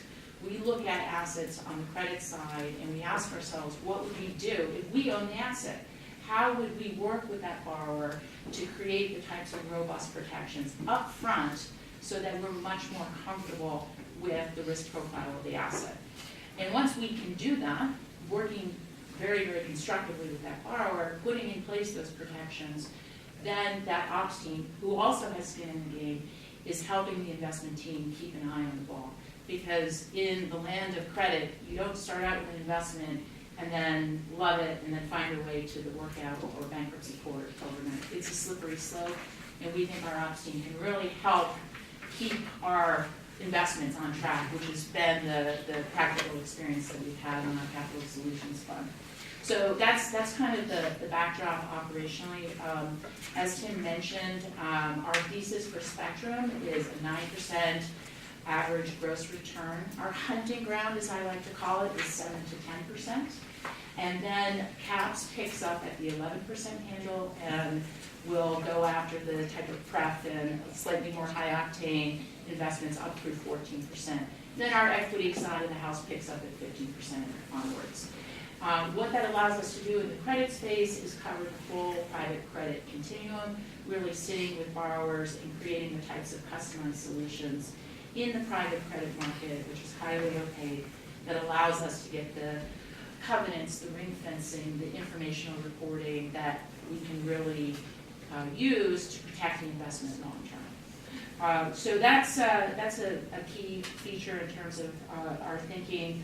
The other thing that I would just mention, because it came up, was regulatory dynamics. Sometimes people ask, how can you get 9% on credit in senior secured loans? Well, the answer to that is truly about the inefficiencies in the private markets as a result of Basel III, Frank-Dodd, Volcker, Insolvency II. And the markets are a tale of two markets, the haves and the have-nots. And if you're a large mid-cap company with a 500 million of needs, you can check all the boxes, off you go to the bond market. And we love it from an equity side of the house where our equity companies borrow. But as a lender, we don't like the public markets at all because we don't see the bubble environment with the lack of covenants providing the right offsets on risk. So in the private space, we're very focused on the types of opportunities where a borrower may not have access to the broader capital markets or to the banks who don't want to be banks anymore, don't want to lend, and how can we work with that borrower to provide the type of capital that best fits their needs. So we see tremendous opportunities within the credit space. As Tim mentioned, Spectrum is an outgrowth of our experience on the Capital Solutions Fund. We, over the past 3 years, have uncovered over 20 billion of opportunities that uniquely fit the Spectrum space, as we call it, and we're highly confident that our deployment rate in particular, as we enter into perhaps a slightly more volatile market environment, will put your money to work in good order and good pace over the next several years. I'd love to take any questions about infrastructure, energy, anything on your mind. Thank you very much, Jennifer. Yes, Linda. Do any of your credit funds provide financing for the companies in your equity fund? Thank you for asking that. We are hugely conflict averse, so we do not lend to our equity companies. In much the same way, we will not have Spectrum and CAPS be at different attachment points in the same capital structure because we don't want that fund conflict between LPs. I know other managers somehow find a workaround to make that work, but we just prefer not to. Anybody else? Yes, Mr. Treasurer? Thank you, Governor. My sticking point when I looked at this was the co-investment. Mm-hmm. So, and I guess this is more of a question for you or for Axia, but What's the due diligence? I mean, we're handing them another $100 million and saying, do with it as you please, so, you gotta walk me through that. Can I take a shot at it and you for something?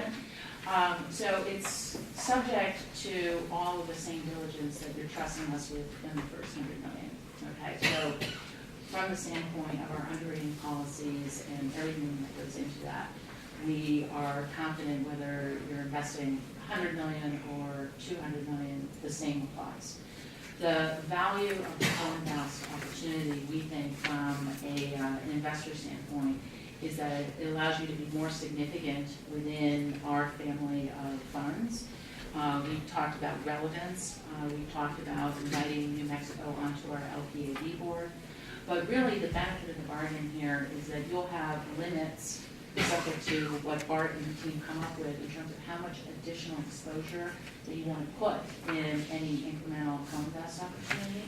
But the real value of the co-invest is that you substantially buy down your fee and carry schedule to extremely competitive rates. So it gives you the opportunity to put a little bit more assets to work under the same underwriting paradigm as the main fund at a substantially lower cost structure for all of your funds. Any other questions or comments? Oh, Bart, I might just add the Okay. SIC perspective to the co-invest. One of the nice things about the way GIP does co-invest on their first credit fund is that most of their individual deals had co-invest with it. So the one thing you worry about with co-invest is diversification. And so with that experience and with limitations on each individual co-invest deal, we think we'll have a nice diversified co-investment fund. So. And we're very confident we're going to give you your full co-invest opportunity because the nature of the private markets is average deal size 250, 300, 400 million. Yet we only take into the main fund 100 to 125 million. So by definition, we need our co-investors to kind of top up so we can speak for the full capital need of the borrower. Okay, thank you. Anyone else? All right. Linda, I think we're ready for a motion. Based on the recommendation of the Council Investment Committee, Fixed Income Advisor Axia, SIC staff, and the General Fiduciary Oversight of RBK, I move that the State Investment Council approve up to a $200 million commitment to Global Infrastructure Partners Spectrum, subject to and contingent upon New Mexico legal requirements, New Mexico State Investment Council policies, negotiation of final terms and conditions, and completion of appropriate paperwork. Do we have a second, Harold? Yep. All right. Any other discussion, comments, or questions? Seeing none, all those in favor say aye. Aye. Any opposed? Mark me as a no, please. Okay. So the treasurer, no. Scott Smart, no. All right, any abstains? All right. Linda? I always ask, it would be helpful for both the investment committee and the council to know the basis for the objections as we look at future investments. I know for myself personally, I couldn't get myself comfortable because this is nothing against the GIP folks. This is a new direction, so there's no track history for me personally, and I don't like being first in line when someone's doing a new type of investment strategy. And the next comment's just my own personal thing, but I noticed in reading the documents that our advisors, when they were doing due diligence, asked questions about the finances of the general partner and some employee departures, and they didn't get answers for those. And I'm just a full transparency. Now, these are taxpayer dollars, and I think if we're asking questions on behalf of the taxpayers in New Mexico, we ought to get the answers, but that's just me. Again, not a knock against GIP at all. I believe we did provide those answers. And although I like the fact that your waterfall's America and that you're intimate, that your fees are good, I just felt uncomfortable with the co-investment. I just don't think that the diligence, you didn't convince me that the due diligence is going to be the same. So that's what I think. All right, thank you. Any comments? I did hear, based on Scott's comments, thank you very much, both of you, for your feedback. The answers to the questions about the partner's departure, et cetera, was answered? Yes. There have been no partners, with the exception of one about 6 years ago, that had left the firm. And they retired, I guess fishing was the option.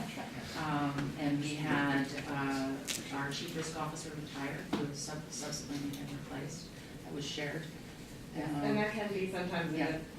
the timing of the report, so once it gets published, it's published, and we're happy to follow up on it, but, you know, many times can be the timing of it. Peter? I really appreciate both of you explaining your position. I would just prefer in the future that you bring those issues before we vote so that others of us can consider whether it would affect our position or get the answers.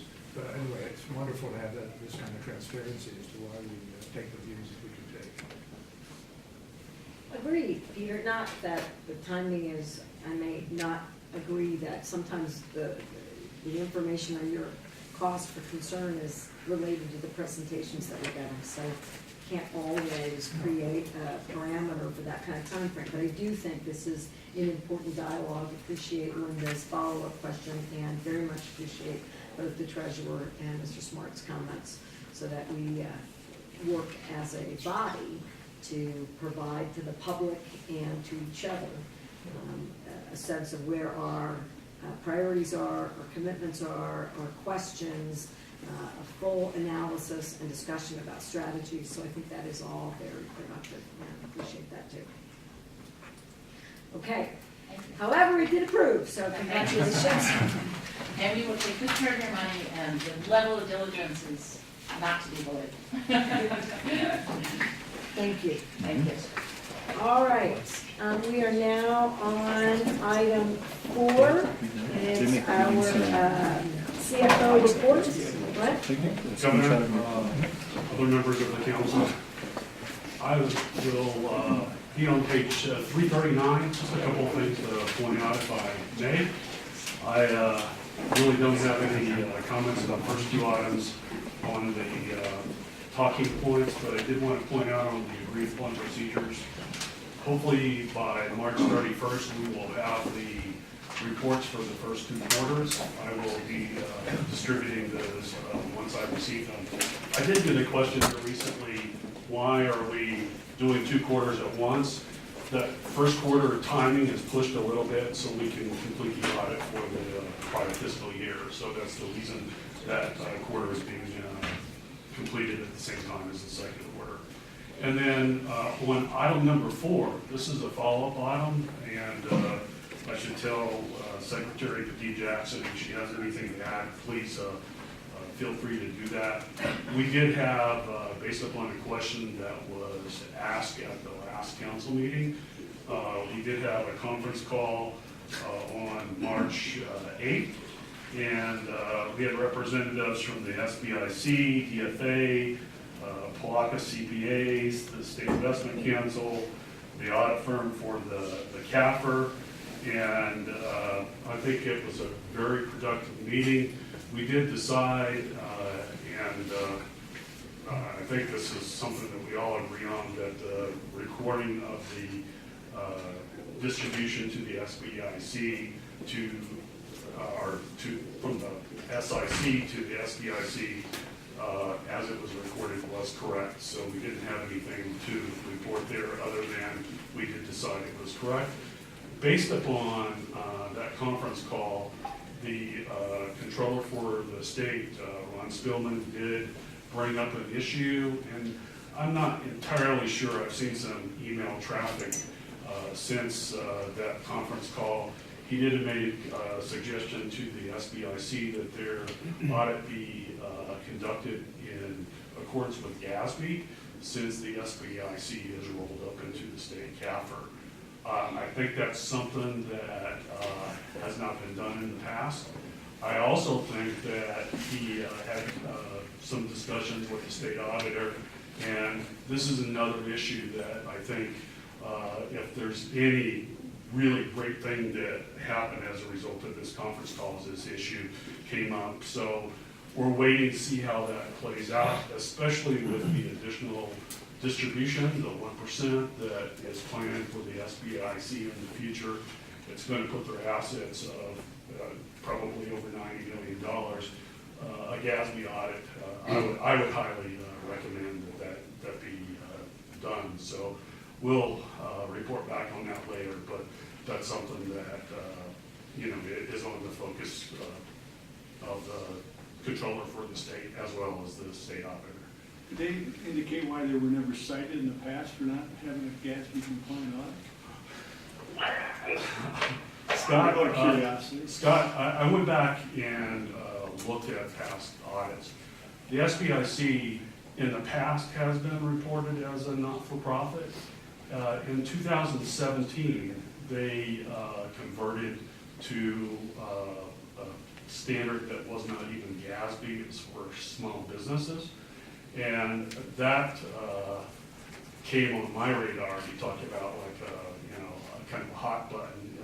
Once I read that, I did get in touch with the controller for the state, and he said that this was already on his radar. But if it's not a GASB audit, it certainly should be a GAAP audit, which would be more financial. So I can't answer that question. I do think we're on the right course for the future, and we'll see how it plays out.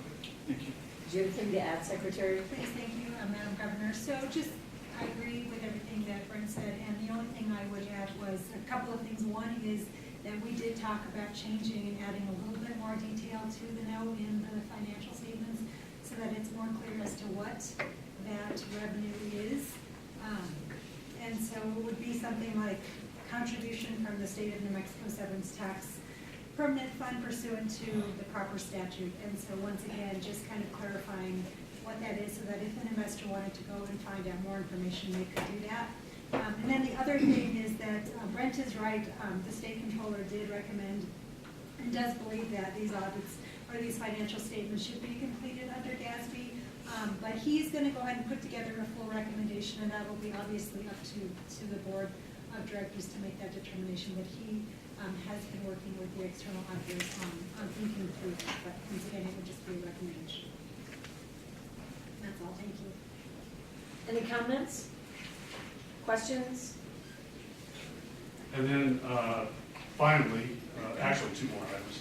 I did point out in item number 5, in House Bill 2, we didn't see this coming. We've had questions in the past about additional inflows to the tobacco severance fund, or the tobacco settlement fund, I should say. And we did note in House Bill 2 that there is a planned $40 million infusion. If you recall, in 2017, because of budget pressures during that fiscal year, we transferred out over $109 million. So that $40 million is, in my mind, at least partial replenishment of those monies.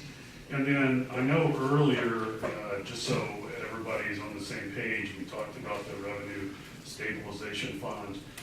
Just be aware, getting into the new fiscal year 20, you will see, as part of the investment holdings report, that new fund as a new permanent fund. So just be aware that that's going to be happening, and that's something we're planning to do in the near term, and get everything set up to allow that to happen.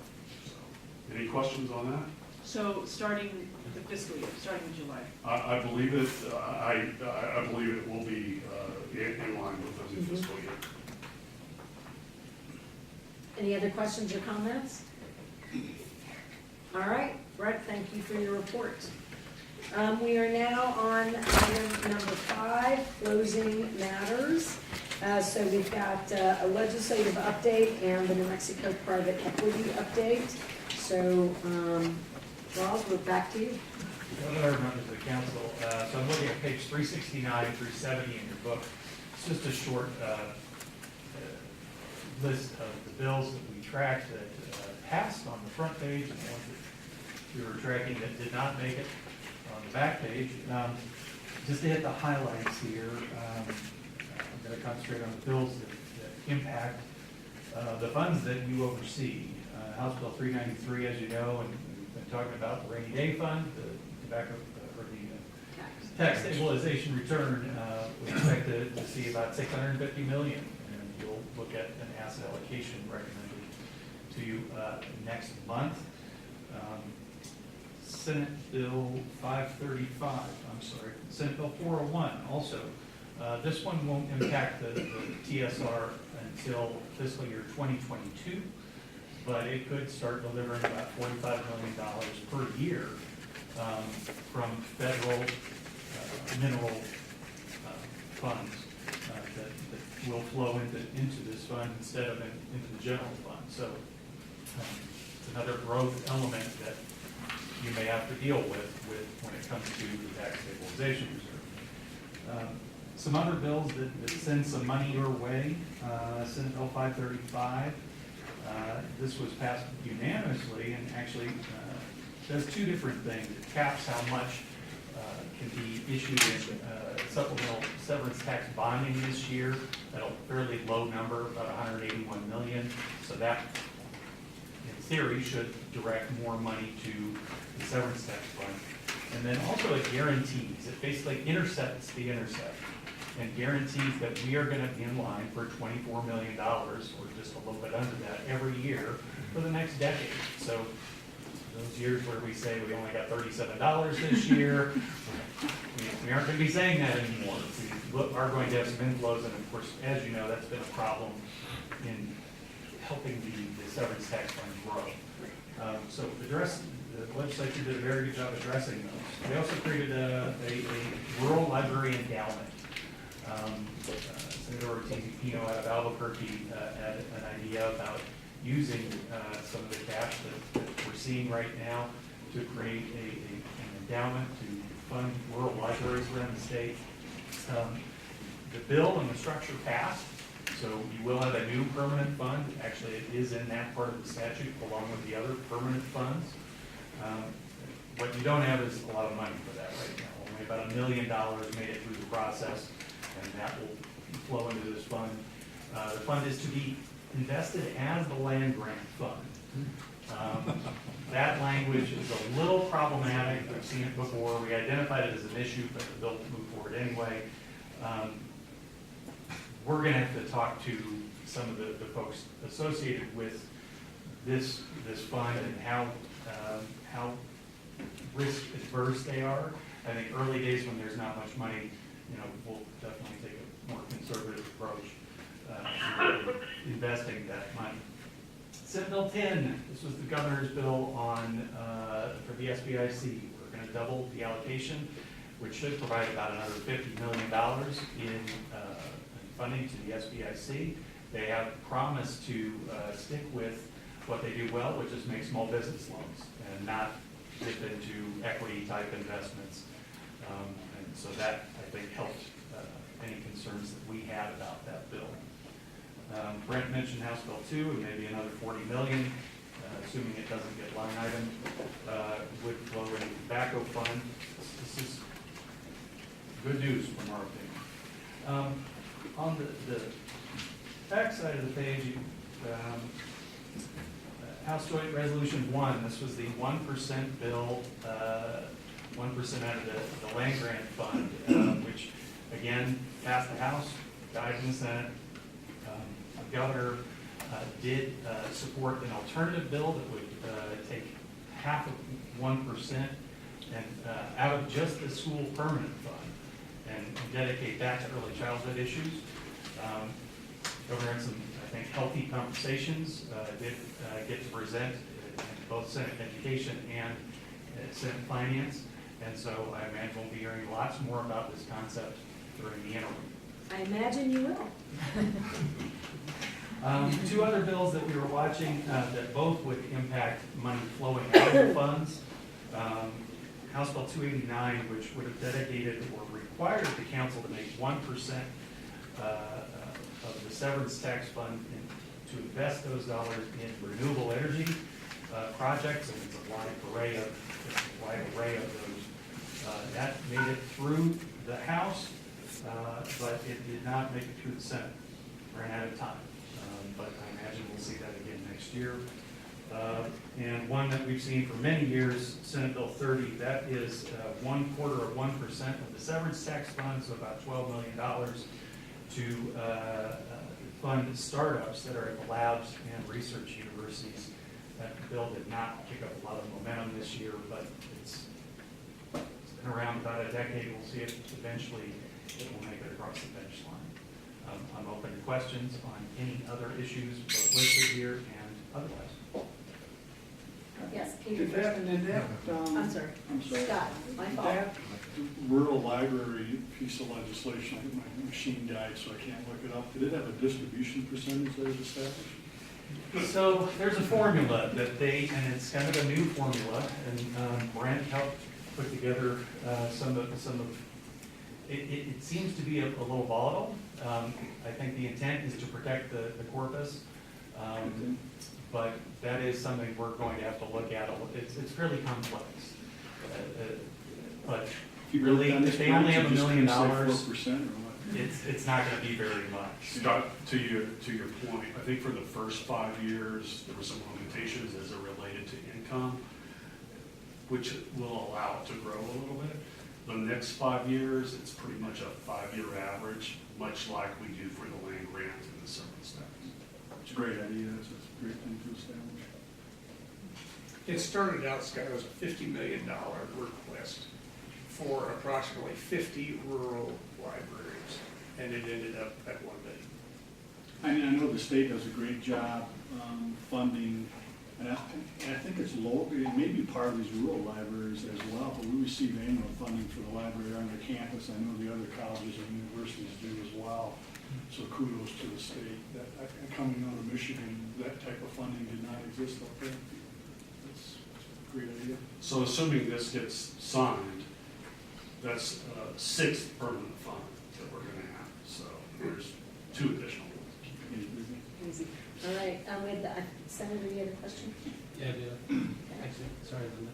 On the same bill though, my concern, of course, is mechanically after we give them the money, because in the past, the legislature has bonded money for libraries. And the challenge always is that the shelf life of the book is 5 years. So when you take a bond that's longer than the life of the asset, so I just wondered what the mechanism was. Is this strictly going to be they're going to get cash and not be able to bond off it? Or are they going to be bonding off what we give them? So my understanding is it's basically a funding mechanism that would help supplement whatever appropriations the legislature makes. This would be an endowment fund, so it's the endowment model, and it would deliver money to them every year that would be spread out among the many rural libraries. And hopefully they won't bond it. Correct. That's okay. Correct. And then before Linda, we had Peter. No, I didn't. You didn't, all right, Linda. Well, as I've had with the other funds, do we have a client that's identifiable? On the rural library fund, we're going to do our best to identify one. But it may come down to talking to whatever legislative committee oversees this. And so that may be our first place to start. But yes, we're gonna have that same problem as to how to manage the money. And I may suggest with the funding that comes through for the universities, a portion of that Eastern acts as a fiscal agent. And so if the funds are small, rather than giving everybody a check for $1,000, you may think about establishing one rural library and have them be set up as a sort of a fiscal agent. It might simplify the process. Senator. Governor, Senator Rawson, I would just challenge you to go to the library and see how many books are wore out after 5 years. There's not many. There may be 2 separate issues, whether the information is still relevant and whether or not people are actually hands-on those books. So it might be 2 issues, although be happy to quote the Dalai Lama, who says that if you want true enlightenment, you have to touch the actual page of a written word. And so a relationship with books is a good thing, and maybe this is a mechanism by which New Mexico can be both enchanted and enlightened. Do you? I thought you might. All right, before we digress any further, are there any other questions or comments about the legislative update? All right, Charlie, thank you very much. And now we've got the New Mexico private equity, which we have to have more conversations about, make sure that we're engaging in all these New Mexico opportunities productively. Gentlemen, good to see you. So, Pavilion has been on board for a whole month, so we're trying to. That'll be a good report.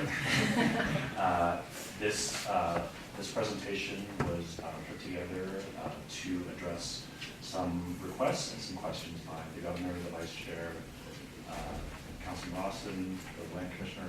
I apologize for missing, but there was a lot of questions. So I'll just turn it over to Alan and Richard, and they can go through.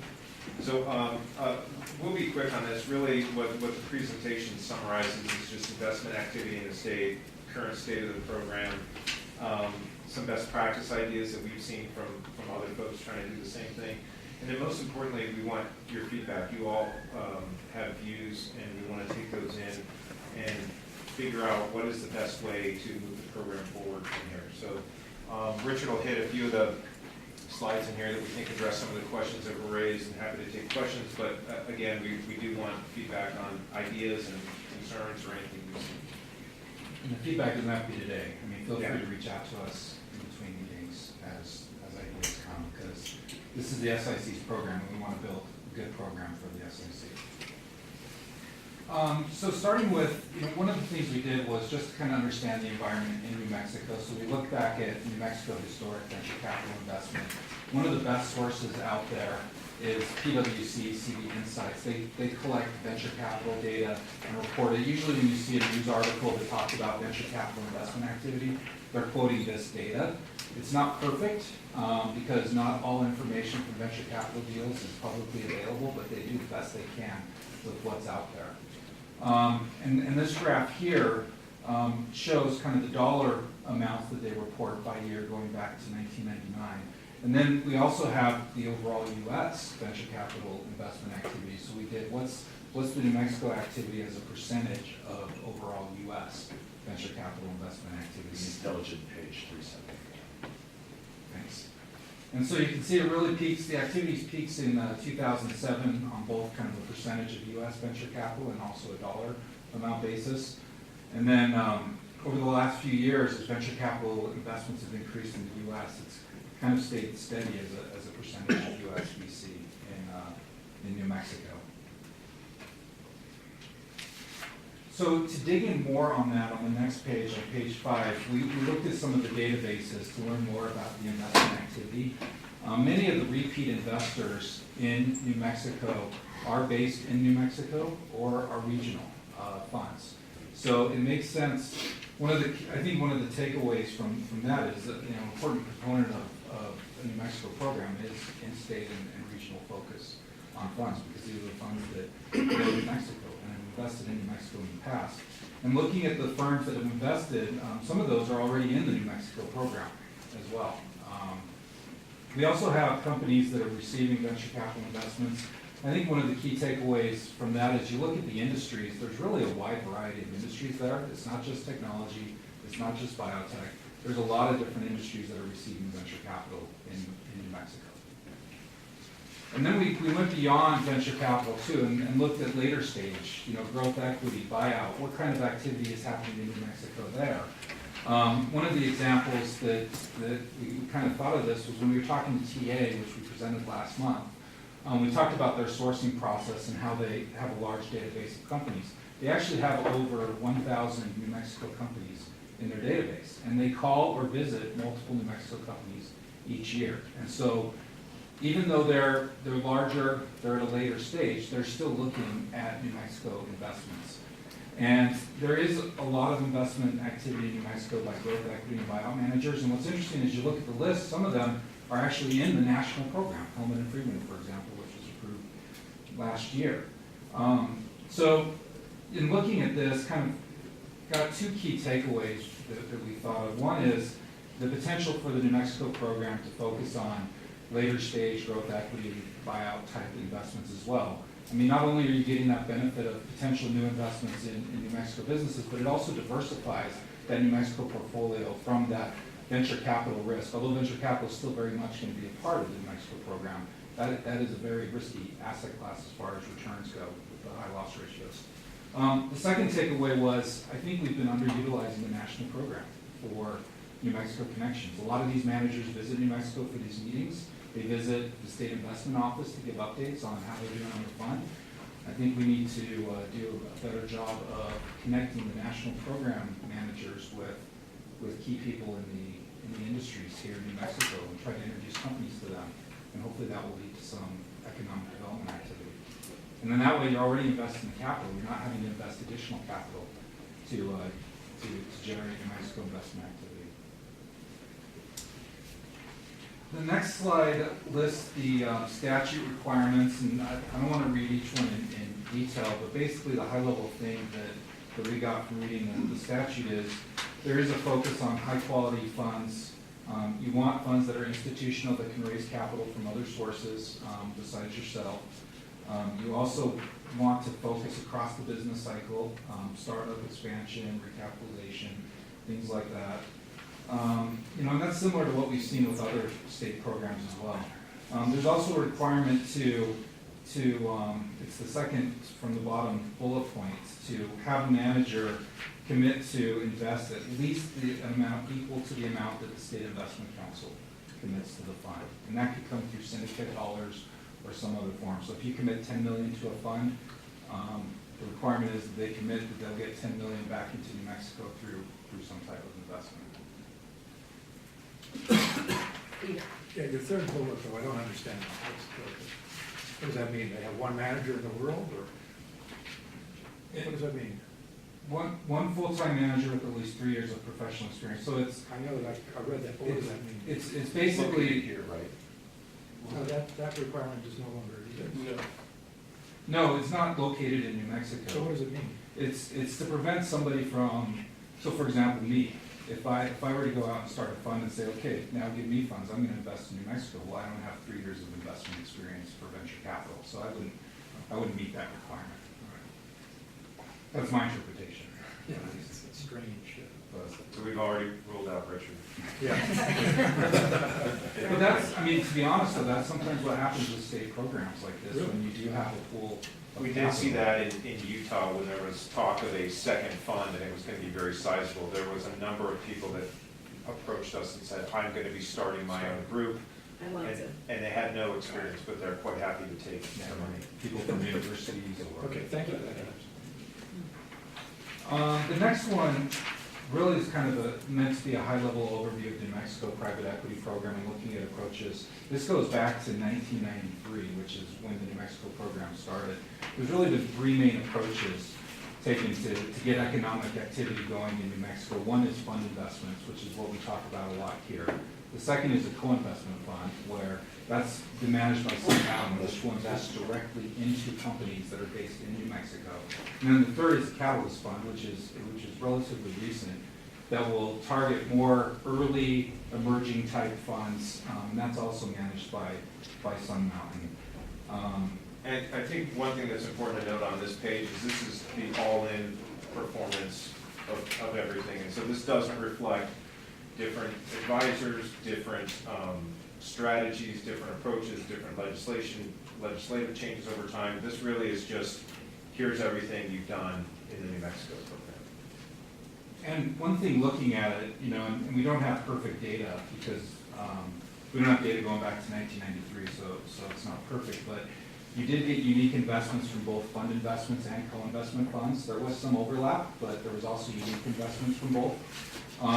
And when you think of other states, some states use one or both of the approaches. So Utah focuses on the fund investments. They don't really do co-investments. I know the state of Colorado has a co-investment fund as part of the public pension called the Mile High Fund. But they really haven't had much of a fund of funds. I know they've tried. So it kind of varies on what the different funds do. And then the next page was a specific question that we got from the council last time on loss ratios and comparing the New Mexico co-investment fund loss ratio to other venture capital funds. There's no one source out there that talks about how does what's the overall loss ratio of venture capital? And it varies a lot by strategy. So later term venture capital funds should have a lower loss ratio than a more early stage, which takes more risk. So what we did here was we calculated the co-investment loss ratio. And real quick, the loss ratio only takes into account losses. It doesn't take into account gains. So it's how much have you lost divided by the cost basis. And then we also did the number of investments here, which is just simply how many investments did they lose money on divided by the total. And then we compared that to 5 venture capital funds that we've done recent due diligence work on that we have the detail. And then we also compared it to an average of buyout and growth funds, and not surprisingly, buyout and growth funds are a lot lower than venture capital. This is something to consider with venture capital strategies, though. Loss ratios tend to be high, but sometimes it's hard to make decisions alone on loss ratio, because sometimes the fund that has the highest loss ratio might actually have the better performance, because they're getting paid for the bets that they're taking. So with that, we were going to talk about some of the characteristics of economic development programs that we've observed in some of our work, and then also what we've read about in academic studies. So I'll go through these fairly quickly. Some are obvious and maybe some less so, but the first bullet is really you have to focus on the long term and focus on building a sustainable ecosystem. This is not something you can change overnight. You can't just pump in money into a bunch of small companies and expect them to all grow and succeed and spin out. What we've seen, successful approaches we've seen target all different aspects of it. So building out that ecosystem, which includes the law firms and the accounting firms, the other professional service firms that are around that. And so having small companies and having large companies and having diverse industries. As Richard noted before, and this is part of that, is focusing on all types of investments and sectors. And you really have to look at the strengths of what you have as a state. So there's a lot of energy here, for example. There's things that come off of that, like energy technology or infrastructure, or some of the things around manufacturing and building new technology for pipes and things like that. So there's things that you want to build on, and you can't try and pound a square peg into a round hole. So, you know, it's tough to build the biotech infrastructure that San Diego has, or Boston. But there's other things that you do well here that we should try and build on. Richard mentioned this also, but one of the things we found works is getting other investors to look at the state in addition to focusing on those people that are already here. So not abandoning one or the other, but doing both. So having folks like TA, you know, we lean on them to spend more time here and help facilitate meetings for them. Or people like NGP who already spend a lot of time here. You know, just working with those managers to help build their network so that they've got more of a connection here. Because what we've seen also is that it's a lot easier to take a company from 100 employees to 150 than it is from 0 to 50. And the returns from that can be significant. The other thing we've seen in Utah is some of the outside firms have international connections, so they've been able to help take some of the local companies international, which has benefited both the in-state firms and the out-of-state firms. Yeah, so one approach has been taking a mid-sized company and making it more regional. So expanding it across the Southwest, or expanding it across the U.S., or expanding it internationally. And you can get a lot of job growth and a lot of economic development from that type of thing. Working with the government and community organizations, I think making sure we're plugged in and helping facilitate meetings and trying to piggyback on conferences and other things. I know Richard's participated in a few, and trying to really create some connections around that. And then really just the diversification. I mean, this is something that we've seen a big benefit of, and it's kind of runs through all of these, is making sure you're looking at different stages of company, different industries, because not everything fires on the same cycle. And there are industries that get very well connected, like real estate. You don't only want to be in sort of builders, mortgage finance, and other things, because when that cycle turns, everything turns with it. And so making sure you're diversified, but doing it in a way that's smart, not trying to diversify into something that's just not there. So that's a balance.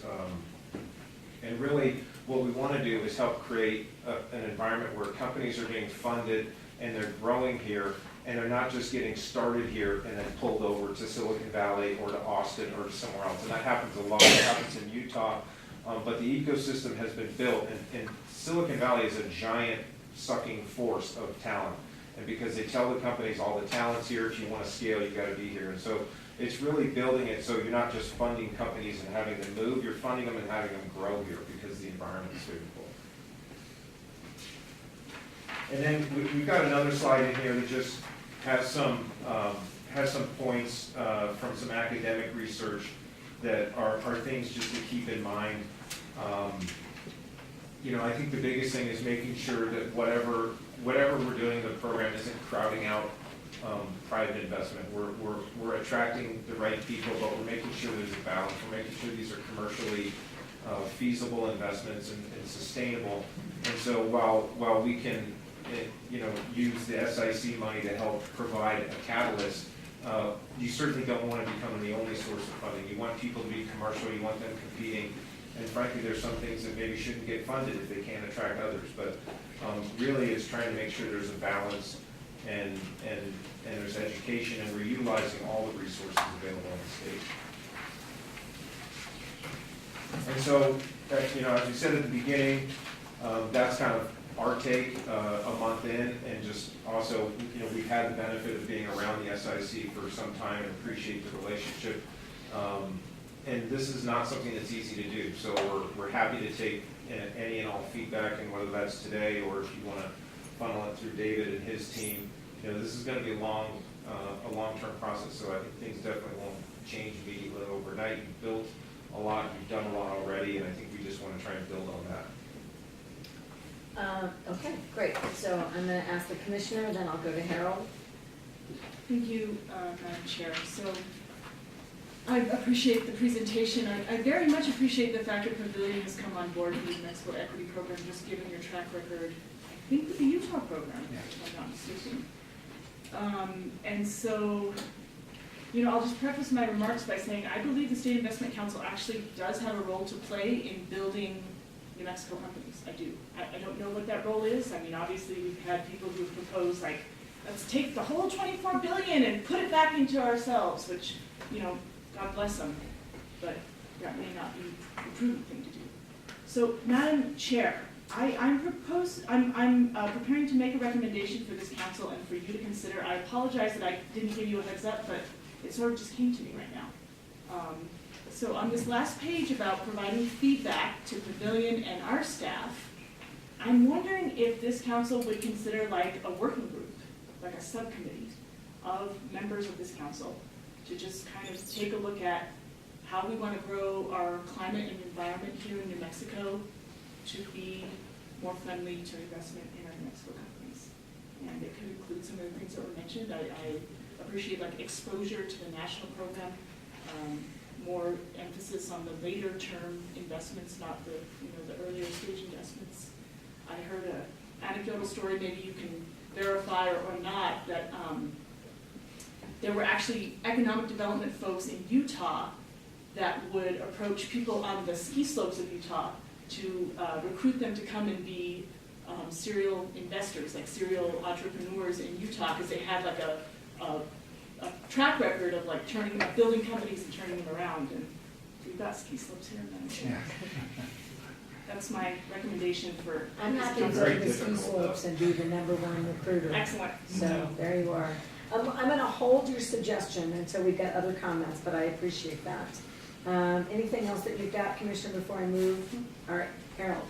I think it would be really helpful if we took a look, at least for me, if you go to page 8, I mentioned this to you guys before we started, which is the chart down at the bottom. I'd just like to see more information in that. I realize this is just the start, and you indicated this is high level, and we have a lot of things coming down the road, and we're going to hear a lot more from you in a month. I'd really like to see that broken down, that the current managers, what the current manager's done since the current manager came on board, what happened before, and kind of what led to those numbers. If you could do that, that'd be really helpful for me. And that's just to be really we'll like work to see with that. staff to get the data to do that. Okay, thank you. Just a second, Peter. Senator, did you have something? Or did I? Okay, Peter, it's to you. Only in terms of establishing a fact base, which I think is what you're starting here, there's a lot of discussion, and the governor is very vocal about, are we doing enough locally, which is, of course, what the commission also mentioned, we probably need a fact base. I don't know what the answer is, but I don't think we have a good sense of how much we are, in fact, actually doing when you look through the entirety of all of our programs and all of our investments. My sense is there is a substantial amount that is going into New Mexico in a variety of ways, but maybe I'm wrong, I don't know. And before we start saying we should do double, triple, or put 24 billion, we ought to know what we're actually doing currently, so that we have a factual basis for making those decisions. And I didn't see that particularly in this initial set of numbers. It's a good idea. We can certainly go through the national program and identify the investment, because I think you're shortchanging yourselves if you don't highlight that, because No, you're indirectly supporting that's- Mexico by doing that too. That's my point. I don't care what the program is. Right. We've got SBIC, now $100 million investing in New Mexico. We've got Catalyst, now $20 million. We've got Sun Mountain with 300, I don't know the numbers, but, yeah, but and our New Mexico program, our national program, we need to know what it is before we start saying it's sufficient or insufficient. And I might just, which is a little unfair, but you get to be a little more unfair when you're the chair. Yes. And comparing apples to apples, because you're a global market set of strategies, and what you get for that in terms of return, to some degree is different than the return that we're looking for in building an ecosystem. And as part of that information, you know, I'm also was intrigued and very interested as a follow-up in a month, that second level of investments, if they're growing and you're creating an ecosystem, it seems to me like we might be a bit stagnant on that secondary investment set of strategies, and that can make all the difference in whether or not our investments are giving us everything we desire in that return. It's not just that first set. Absolutely. And that's not, I mean, I want to close those gaps and make sure that we're doing that productively, and want more information there, and want to make sure that we're not stagnant. All right, yes, Scott. I think to me, this is probably going to be, or probably is the most important discussion that this board's going to have over 2019, 2020. I don't think anybody's going to argue that economic development fundamentally has to be done to help the state moving forward. I'm happy to hear that we need to look at more than just venture capital, or that's the perfect statement. That's so risky, we have to look at all of them. I'm also happy that you talk about using national private equity firms. I've always been concerned that if somebody develops some sort of a business idea in New Mexico, and a national private equity wouldn't touch that thing with a 10-foot pole because their analysis just says this thing's not going to work. And yet, theoretically, in my analogy, we bring that into New Mexico, we'll have somebody in New Mexico look at it, and then we invest in it. That's not going to work moving forward in the global scheme. These investments have to make sense. They have to be analyzed and provide a metric. The one thing to my eyes, that I think is missing here is an exit strategy. That first firm that came through today, I guess it was Advent, mentioned that they stick to their exit strategy, and they have an exit strategy developed on the front end. We don't seem to do that.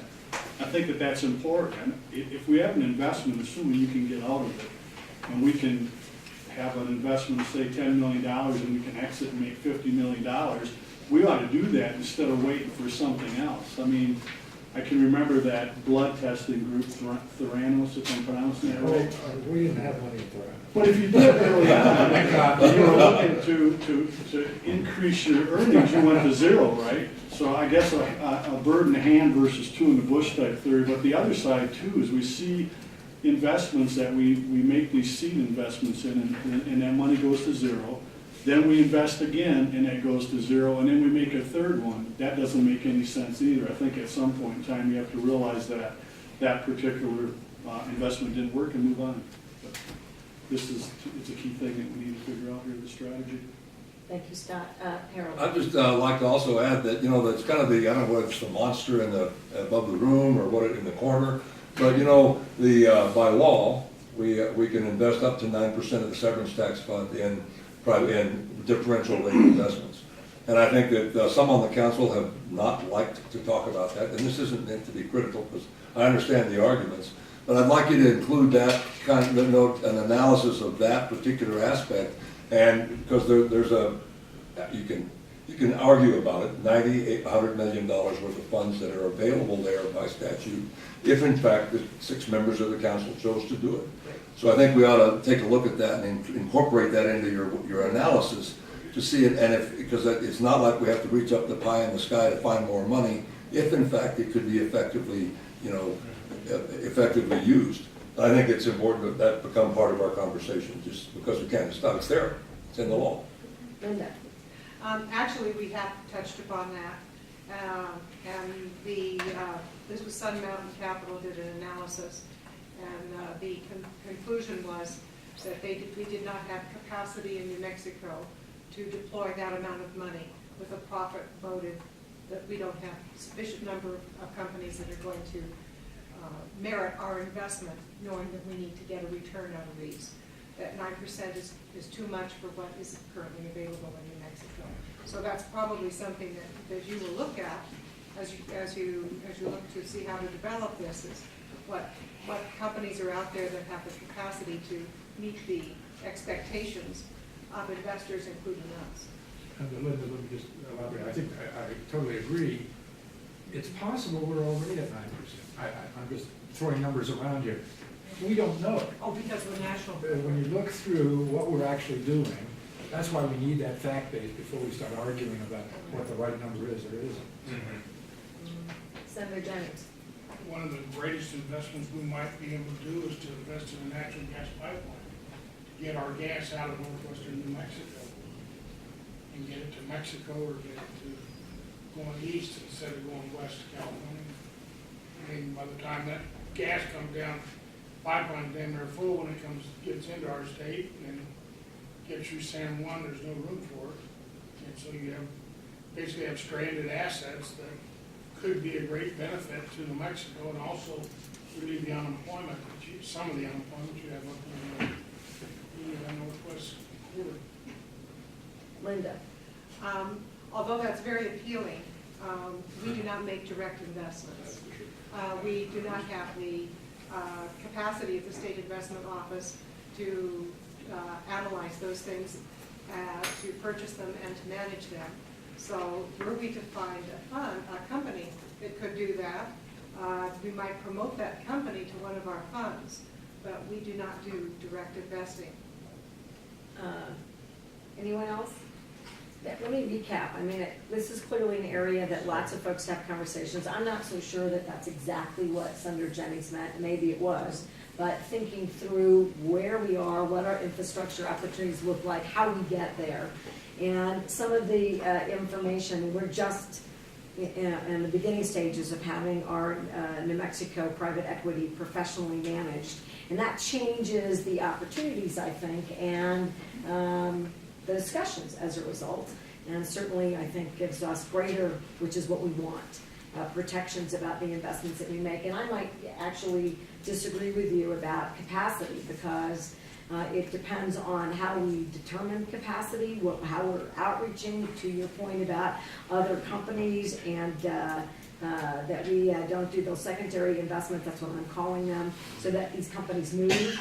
So it really depends on what information we're looking at, how we're valuing that information, what our short and long-term strategies are, and then deciding what we do about it. So I'm very interested, actually, in the commissioner's idea about an additional committee, but I don't know what, depending upon the will of the investment council, whether that should be a subcommittee of the investment committee or a standalone committee. But I do think this is an area, every aspect of it, total authority based on up to the 9%, what we're doing about developing an ecosystem, what we're doing about closing the gap between those first, the initial investments in private equity, and as those companies are ready for second and third phases of their corporate or economic development. Those are things that we ought to be talking about, and we now have an opportunity to do that more robustly and in a more informed manner, so that I can do this with some impunity, so it's not political. Like these sound great, are they great? And now I'd love to see this council do that next phase, which is, are they meaningful? Steve, did you have something that you wanted to add before I go to a question for Harold? Just a comment. Would it be wise to involve the Economic Development Department Absolutely what we're not. discussing here? We should have every available asset, including the assets that we have right in state government. And given that we're asking the New Mexico Economic Development Department to think about a whole host of strategies, we should absolutely do that. And I think it's a good comment and suggestion. Just the last thing, Governor, I just happen to really agree with you about the fact that it's not a settled point that there are no possible investments. I'm hearing on a consistent basis that there are lots of investments that there's no funding for by our manager and others. And I think that's again, I hope you guys will take a good look at that, because let's verify, let's make sure. Or how we determine what kind of investment it is, so that we don't do that the next set, right? You guys can really help, this can be really helpful. So let me do this. Are there any more basic comments, questions? How do folks feel? Do we want to make that an action item and decide today? I'm happy to do that. Or would you prefer to put it, Linda would prefer to put that on the next State Investment Council meeting. Any objection to that, Commissioner? All right, so then I'm going to do that. I'm going to put that, what I would like, Linda, from you between now and then is some information about how that would look, given that we have an investment committee. So should it be a subcommittee, a standalone committee? My preference actually in this regard is a standalone committee, but I would like more information. I don't care how you get that to me, so that we get it on the agenda in a productive way and we have a good discussion about it. All right. Harold's ready. You know, usually you're ready for the second, but he's ready now, having no more on our closing matters. We have a public comment period, so I know that you're excited to leave. I'm not. I'm excited to hear, I'm teasing Harold, to have that public comment. Do we have public comment? We do, yes, sir. Well, I'm glad this conversation is being held. I think one of the things that Governor Give us your name. I know Kenneth you do. Segurano is that right now states are in an active competition for opportunity funds. There's $2.9 trillion in the pot out there. And I just got back from San Francisco from the conference. Every state there had multiple state representatives there trying to figure out how to attract that 2.9 million, part of the 2.9 million tax capital invested with motivation. The investors are people who have capital gains, to get deferred tax, to get no taxes. We've identified multiple projects, companies that could use investment. One of the biggest problems we're starting to find, Governor, is that the way the opportunity zones were chosen, some of the areas that are most effective that have companies are not in an opportunity zone. There's opportunities there, San Miguel County, Santa Rosa. Right now, Santa Rosa, they're building a nice hemp factory there, not factory, but where they grow the buds.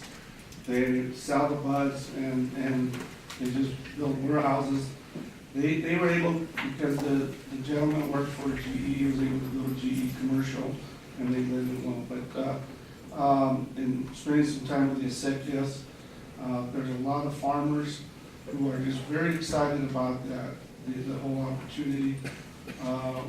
We've had a conversation with a group out of Colorado who's looking possibly to invest $191 million in a research commercialization facility in Los Lunas. We've identified property for them. Los Lunas needs 2,000 houses. Before Facebook moved in, there were 2,000 houses short. They need 2,000.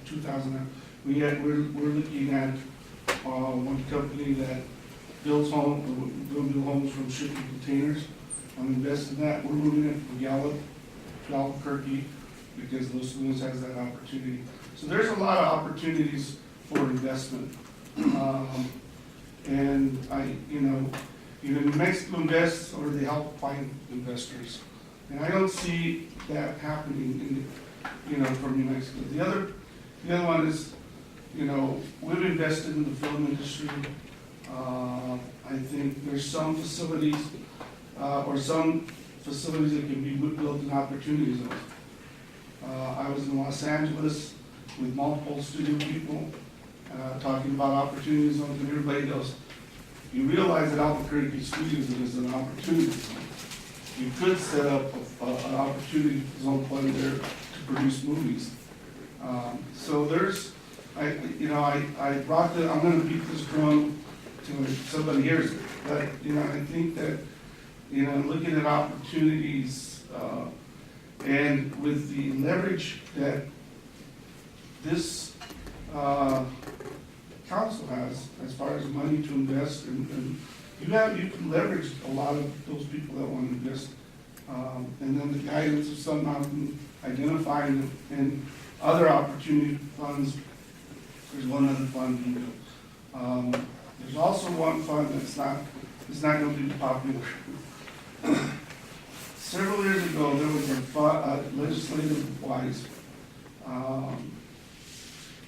it was created an opportunity that the State Investment Council could invest and create loans for films. And for various reasons, not that I want to get into them, but I think that opportunity is there, and I don't know what happened to those funds, but I know that if they weren't used, they go into other use. But I think we should look at, the council should look at reenacting that program in providing loans to filmmakers and focus on creating a New Mexico-based industry, not an LA-based visit, a circus comes to town industry. And Governor, you've shown a commitment to it. Although this new bill, I'm not a big fan of it because somehow Las Vegas got left out of the 60-mile radius to get that extra 5%. But that's happens. But that's what I have to say. And I'm going to beat this drum. And my marching band is ready to go.